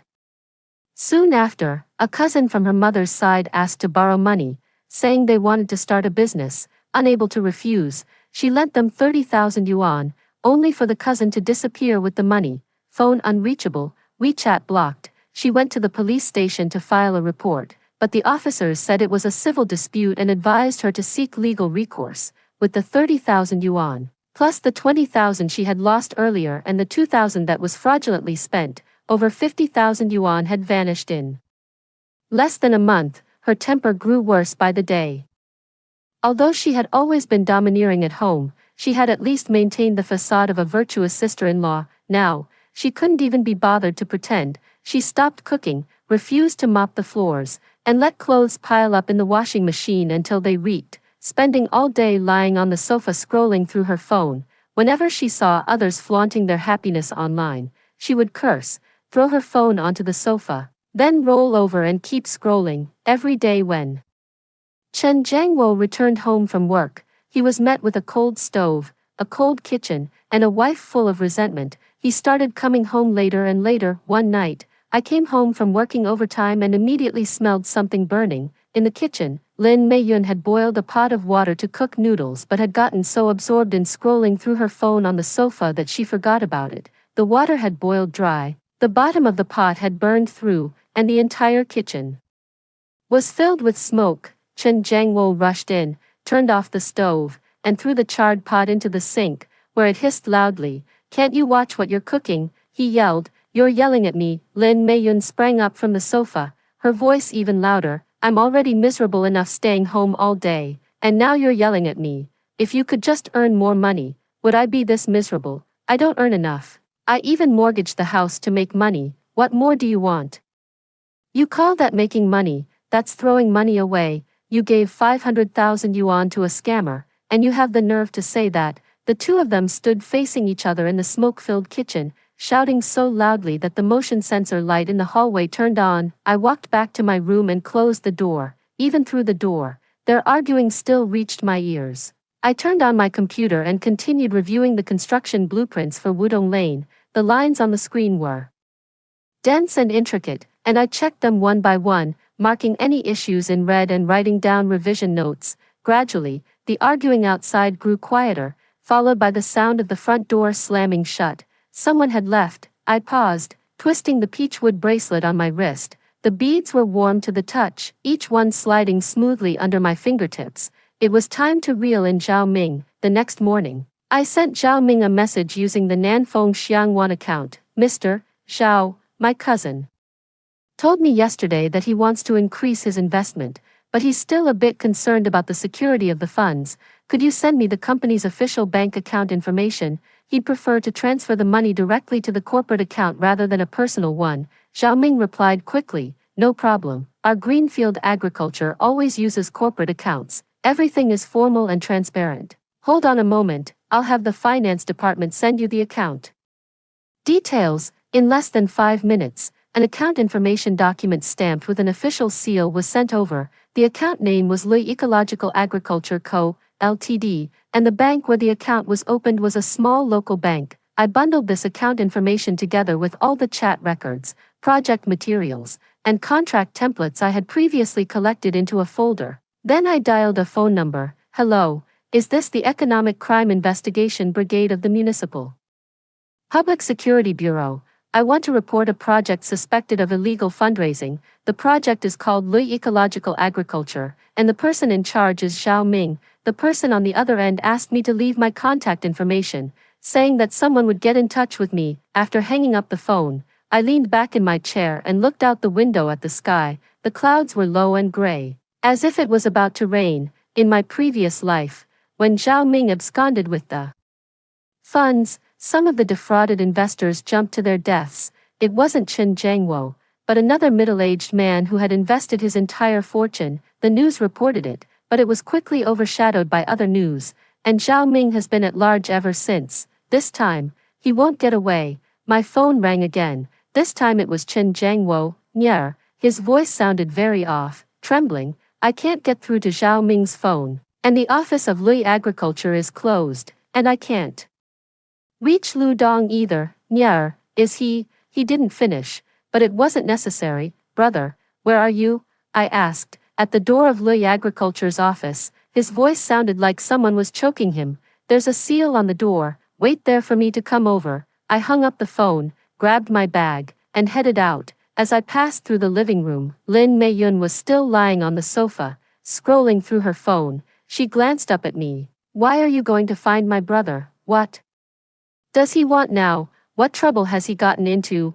I didn't answer, pushed the door open, and left. The wind had picked up outside, the dark clouds pressing low, and there was a smell of damp earth in the air. As I stood at the entrance of the community waiting for a taxi, the peachwood bracelet on my wrist swayed slightly in the wind. The sound of the beads colliding was very faint, like some ancient timekeeper counting down the seconds of fate. One by one, Zhao Ming had indeed run away, but he didn't get far. The police caught him in the waiting hall of the high-speed rail station, and from him they seized 3 ID cards, 5 phones, and a ticket to Kunming. Kunming was his next stop. From there, he would take a connecting vehicle to the border and then cross the border. This was the route he had planned long in advance. Indiana, my previous life. He vanished without a trace in exactly this way. This time, however, he was arrested at the high-speed railway station. I learned the news from an officer surnamed Fong of the Economic Crime Investigation Brigade when I went to give a statement. That afternoon, the rain finally came. Raindrops pelted against the windows of the Economic Crime Division office, making a sound like someone scattering pebbles outside. Officer Fong, in his early 40s with a very short haircut, habitually tapped the desk with his pen as he spoke. Miss Chen, the chat logs and account information you provided have been very helpful to us. We've actually been keeping an eye on Zhao Ming for some time, but he's very good at evading detection, and we've never been able to get the key evidence. The materials you provided just filled that gap. Can the money be recovered? I asked. Officer Fong put down his pen and sighed. We've recovered part of it. There are over 3 million yuan still frozen in Zhao Ming's account, but his financial network is very complex, and some of the money has already been transferred out. It's quite difficult to recover, and how much we can get back will depend on the progress of the investigation.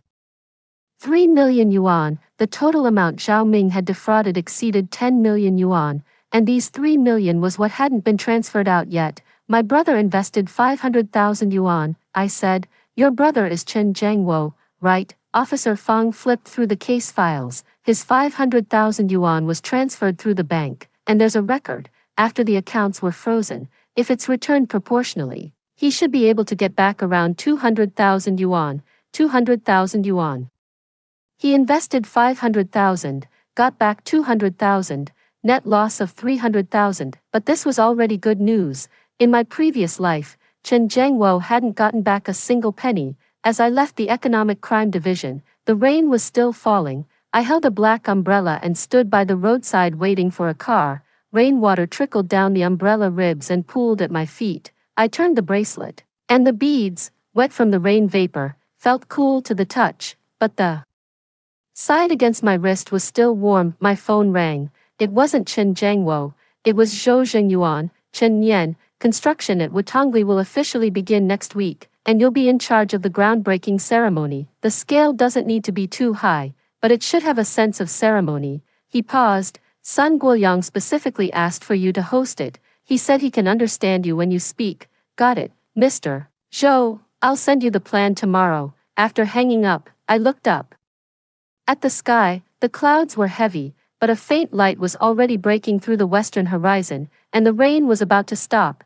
When I got home, Chen Jiangwo was sitting in the living room, not on the sofa, but on the floor, leaning against the edge of the sofa, his legs stretched out, his hands resting on his knees, as if all the bones had been drained from his body. The living room was dark, the curtains drawn, and he sat in that dim gray shadow, his face barely visible. Brother, he didn't respond. I turned on the light. His eyes were bloodshot, not the kind of red from crying, but from staying up too long without sleep. His chin had stubble, his shirt was wrinkled, and one button on his collar was undone. Zhao Ming got arrested, I said. His eyes moved slightly, then slowly turned to look at me. That look, I had seen it before, in my previous life. When I was lying in the bed of my rented room, dying, I saw that same look in the mirror. It wasn't sadness, nor anger, but something deeper than both. It was the realization that everything was over, that there was nothing left to hold on to. The money, his voice was hoarse, not like his usual self. About 200,000 can be recovered. When he heard that number, his mouth twitched, not a smile, but a kind of spasm. 200,000, more than half less than what he had invested, but better than in my previous life. Back then, he was told that not a single penny could be recovered. What about the house? He asked again. The mortgage still needs to be paid, about 4,000 a month, for 20 years. Chen Jiangwo didn't speak. He sat there, his hands slowly clenching into fists, so tight that his nails turned white. Then he relaxed and clenched again, as if repeatedly confirming that his hands were still there. The bedroom door opened, and Lin Meiyun walked out. She was wearing a faded nightgown, her hair messy, and she wasn't wearing any makeup. She had been like this for the past few days, as if she had already given up on taking care of herself. She stopped in the middle of the living room, looking at Chen Jiangwo sitting on the floor, then at me. Did the money get recovered? 200,000, I said. Her face twitched, then she turned to Chen Jiangwo, her voice suddenly rising. 200,000, 500,000 turned into 200,000. Chen Jiangwo, are you out of your mind? What did I tell you at the beginning? Don't invest, but you just had to. Now look, 300,000 gone, and we still have to pay 4,000 a month for the house. What are we going to do? Chen Jiangwo didn't say a word. Speak up. Lin Meiyun kicked him, hitting his thigh. Are you mute? Who was it that confidently said it was a sure win? Who said it would double in 6 months? Now that things have gone wrong, you don't even say a word. Chen Jiangwo slowly raised his head to look at Lin Meiyun, his eyes changing. They were no longer the blank and hollow gaze from before, but a strange calmness, like the sea suddenly turning into a mirror before a storm. Have you finished yelling? He said, his voice not loud, but each word seemed to be squeezed out from between his teeth. Lin Meiyun was stunned for a moment, then her voice rose even higher. No, what's wrong with yelling at you? You've turned our family into this mess, and I can't even scold you a few times. Our family. Chen Jiangwo stood up. He was a head taller than Lin Meiyun, and when he stood, his shadow completely enveloped her. You say our family? Lin Meiyun, tell me honestly, when have you ever considered this place our family? Lin Meiyun's mouth opened, but no sound came out. The 20,000 yuan in betrothal gifts you lost, was it really stolen? Chen Jiangwo's voice remained calm, but each word was like a nail. On the day it was stolen, the bus was indeed crowded, but your bag was always in your hand. Later, I thought about it, and your reaction that day was off. You didn't go to the police immediately, but instead complained at home all afternoon. The first thing someone who's really been robbed would do is call the police, but you didn't, because you didn't want the police to investigate. Lin Meiyun's face changed. And the 30,000 yuan your cousin borrowed, Chen Jiangwo continued. his voice becoming more and more even, like a knife that had been sharpened too much. I later called your mother, and she said your cousin never asked you for the money. You were the one who gave it to him, 30,000 yuan, you gave it away. And then came back telling me it was borrowed, and even put on a show about being blocked. Lin Meiyun, who exactly did you give that 30,000 yuan to? The living room was so quiet that only the ticking of the wall clock could be heard. Lin Meiyun took a step back, then another. Her back hit the TV cabinet, causing the vase on it to wobble and almost fall. You investigated me. Her voice changed, becoming sharp and thin, like a string stretched to its limit. I didn't investigate you, Chen. Zhang Wo said, it was your mother who let it slip. He took a step forward, and Lin Meiyun tried to retreat again, but behind her was the TV cabinet, leaving her with nowhere to go, and that set of ruby jewelry. Chen Zhangwo's voice finally fluctuated, as if something beneath the calm surface was surging upward. You said that was part of your dowry, but I've seen the dowry list, and there were no ruby jewelry on it. That set of jewelry was left by my mother for Nyener. It was the dowry Grandma gave Mom when she got married, before she passed. Mom handed it to you, asking you to pass it on to Nyener when she got married. Did you pass it on? My fingers tightened abruptly. In my past life, I had never seen that set of ruby jewelry. I was young when Mom passed, and many things I don't remember. I only knew Mom left some things behind, but no one ever told me what they were or who had them. Lin Meiyun's face turned completely pale. Not just pale, but ghastly white, her lips losing all color. How did you know? Mom left me a letter.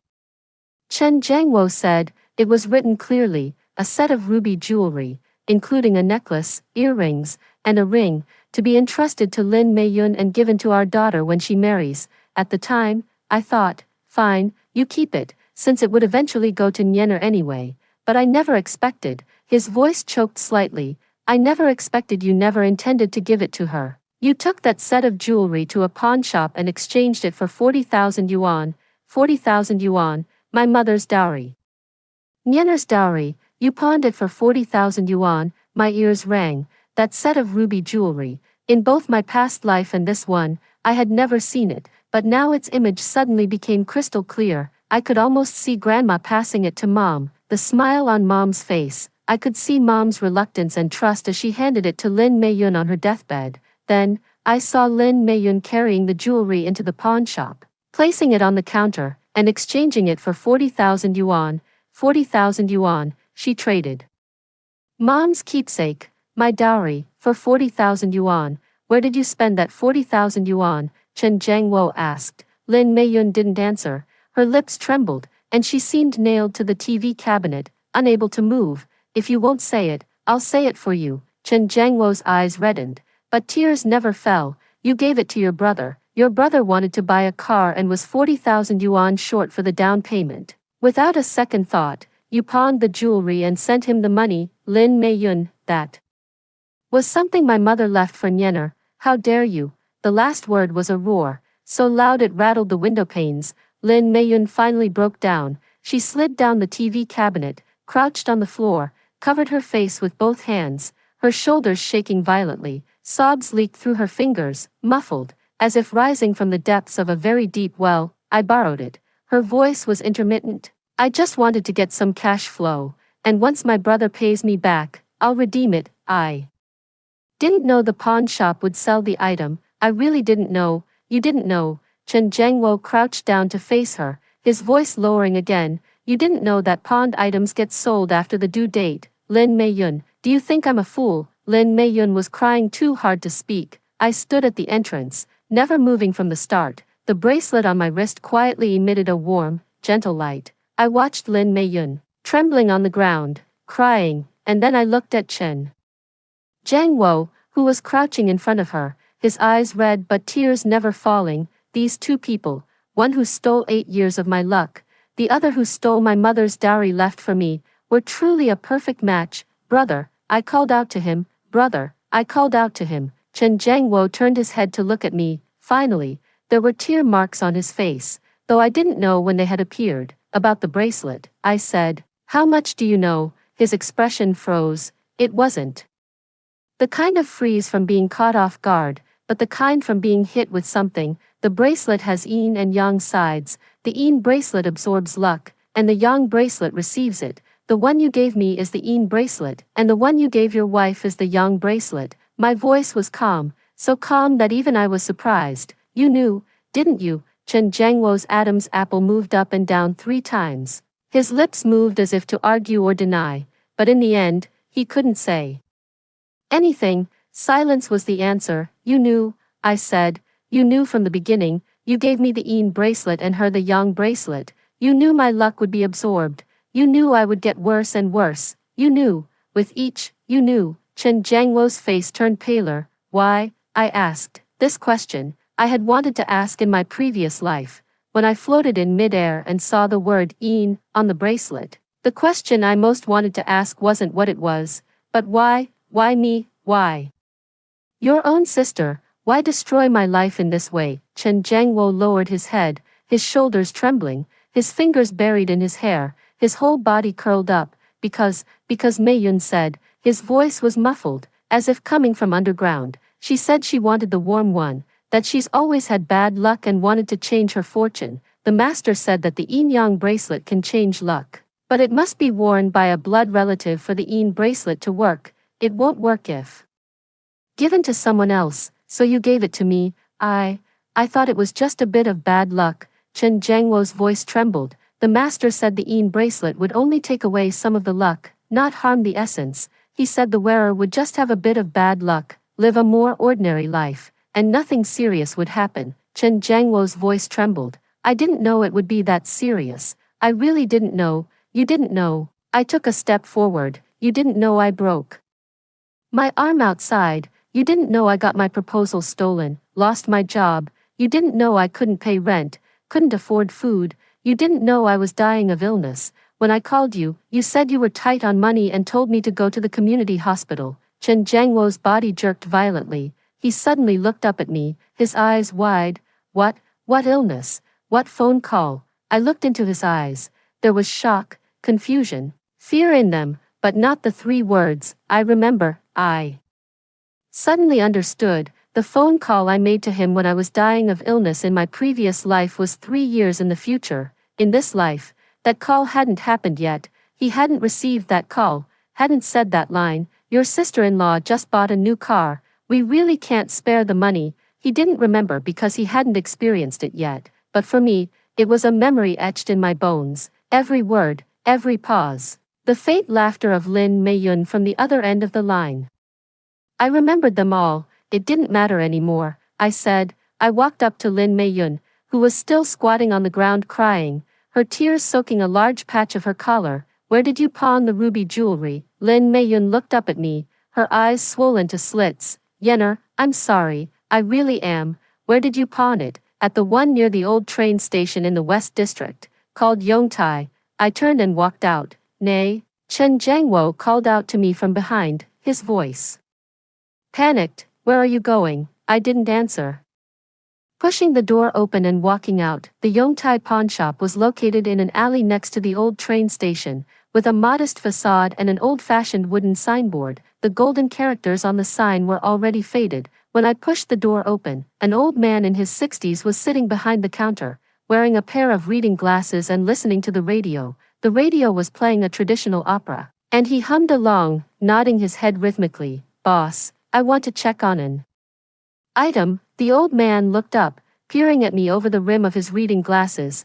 What item? A set of ruby jewelry, including a necklace, earrings, and a ring. It was pawned about 3 or 4 years ago. The person who pawned it was about this tall. I gestured to Lin Mei Yun's height, long hair, thin face. The old man took off his glasses and looked at me for a few seconds. Then he stood up, fetched a thick ledger from behind the counter, and flipped it open. The cover read, Pawn Tickets.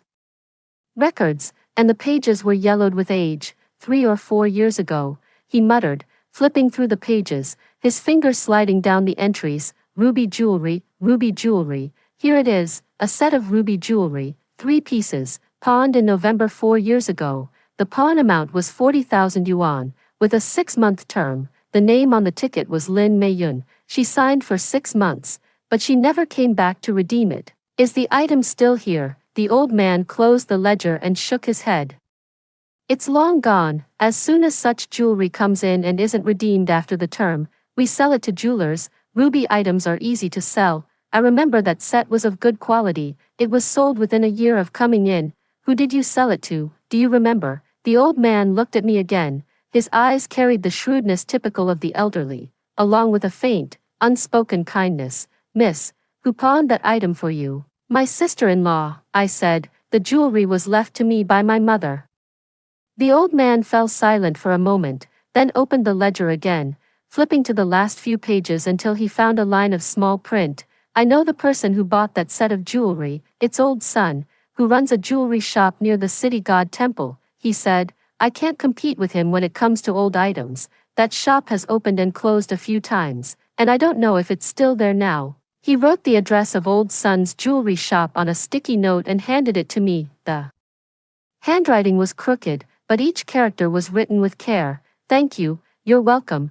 The old man put his reading glasses back on. The opera on the radio was still singing softly. Young lady, some things, once lost, are lost forever. What you find again may not be the same as before. I stood at the entrance of the pawn shop, clutching the sticky note. The alley was quiet, and from the direction of the old train station in the distance came the sound of a train whistle, long, low, like some ancient farewell. Some things, once lost, are lost forever, but some things, even if lost, must be found again, even if they are no longer the same as before. The jewelry market near the city god temple was in a narrow alley, lined on both sides with small shops selling gold and silver jewelry, jade, and antiques. Old son's shop was at the very end of the alley, with a storefront smaller than the others. The display window held a few scattered silver bracelets and jade pendants. Covered in a thin layer of dust, old son was a bald, heavy-set man in his 50s, speaking with a thick local accent. I handed him the sticky note. He looked at it for a long time, then let out an "oh" before turning and walking into the back room. After rummaging around for a while, he brought out a velvet box, the ruby set, right, necklace, earrings, and ring, 3 pieces. He placed the box on the counter and opened it. I looked down and saw the set of jewelry. The rubies weren't large, and their quality wasn't top tier. They were set in silver mounts, in an old-fashioned style. The ruby on the necklace was heart-shaped, surrounded by a circle of small diamonds, not real diamonds, but rhinestones, some of which had already fallen off. The earrings and ring followed the same design, rubies with small rhinestones, the silver mount slightly tarnished. It wasn't anything particularly valuable. By the time Grandma passed it down to Mom, it was already no longer new. Mom wore it for many years, and the silver mounts had been polished to a shine. Then Mom gave it to Lin Mei-yun. Lin Mei-yun pawned it for 40,000 yuan. I picked up the necklace and turned it over. On the back of the silver mount, 2 characters were engraved. The strokes were fine, worn somewhat blurry by time, but still recognizable. Peace. People of the older generation liked to engrave words on their jewelry. Peace, good fortune, happiness. They engraved peace on the dowry they left for their daughters, hoping their daughters would live a peaceful life. Later, the daughter passed this set of jewelry down to her own daughter, also hoping she would live a peaceful life. But Mom didn't know that this set of jewelry had ended up in Lin Mei-yun's hands and turned into 40,000 yuan. Boss, how much for this set of jewelry? Old son looked at the jewelry in my hand, then at me. Are you the one old Lu referred? Boss Lu from Yongtai Pawn Shop. Yes. Old Lu, huh? Old son rubbed his bald head. All right, I spent over 50,000 yuan to buy this set back then, and it hasn't sold in all these years.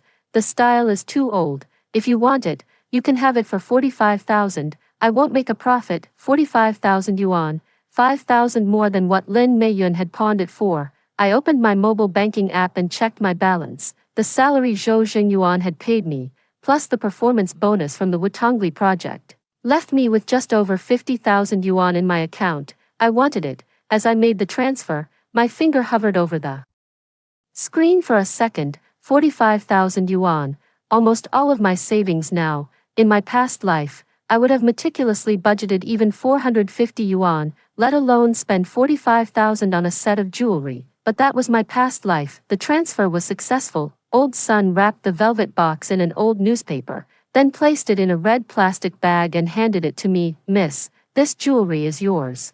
My mother left it for me. Old son let out an "oh" and didn't ask any more questions. He turned around and pulled open the shop door. The outside light streamed in, and the alley was bustling with people. Sunlight fell on the bluestone pavement, casting a thin layer of gold. I walked out of the jewelry store carrying the red plastic bag, which swayed back and forth in the wind, making faint rustling sounds. After walking for a while, I stopped, placed the plastic bag on a roadside stone pier, unwrapped the newspaper, took out the velvet box, and opened it. The ruby shimmered with a deep red glow under the sunlight, like congealed blood or aged red wine. I picked up the necklace and turned it over to the back. The two engraved characters became clearer in the sunlight. Pingan's mom, I've found it. I held the necklace in my palm, the ruby cool against my skin, slowly warming up from my body heat. By the time I got home, it was already dark. The living room light was on, and Chen Jiangwo was sitting on the sofa, exactly where he had been when I left, as if he hadn't moved at all from afternoon until night. Lin Meiyun wasn't in the living room. The bedroom door was closed, and there was no sound from inside. On the coffee table were two things: a string of peachwood prayer beads, the Yin string that had been on Lin Meiyun's wrist, and a divorce agreement. The corners of the printed A4 pages were slightly curled. In the signature section, Lin Meiyun had already signed her name. The handwriting hurried and forceful, leaving a small tear in the paper. She's gone. Chen Jiangwo's voice sounded as if it came from far away. She packed up and left this afternoon, said she's going back to her parents' house. I didn't say anything and sat down across from the sofa.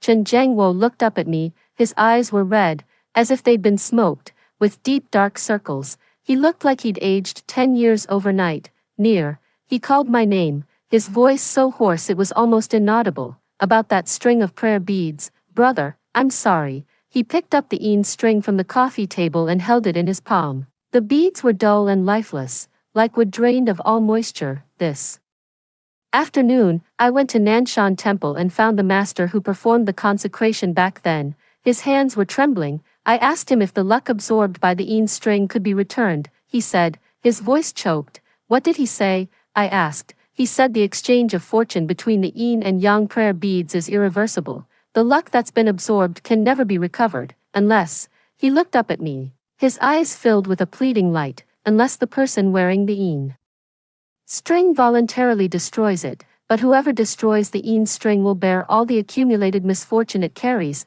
I looked at his hand. The Yin string lay dull and withered in his palm, completely devoid of luster. It has absorbed my luck, and it has also absorbed Lin Meiyun's luck. Now that the luck has been drawn back by the Yang bracelet, only bad luck remains in the Yin bracelet. So you want me to destroy it? I asked. No, Chen Jiangwo shook his head vigorously. That's not what I mean.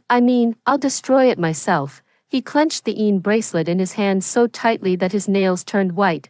The master said that whoever destroys the Yin bracelet must bear the bad luck on it. I'll bear it. It was my sin to begin with, so I should be the one to repay it. He stood up and walked to the balcony, taking out a lighter. With a click, the flame flared up and swayed in the night breeze. He brought the Yin bracelet close to the flame, and the peachwood beads made faint cracking sounds as they blackened and split in the fire. A bitter smell spread, like burnt herbal medicine. The beads cracked one by one, each emitting a very faint sound, like a sigh. Chen Jiangwo's hand was trembling, but he kept holding the lighter until the last bead burned in half, fell off the string, and shattered into a small pile of black ash on the balcony floor. The wind scattered the ashes. He stood on the balcony, his back to me, his shoulders shaking violently. I didn't know if he was crying or bearing the so-called bad luck, or both.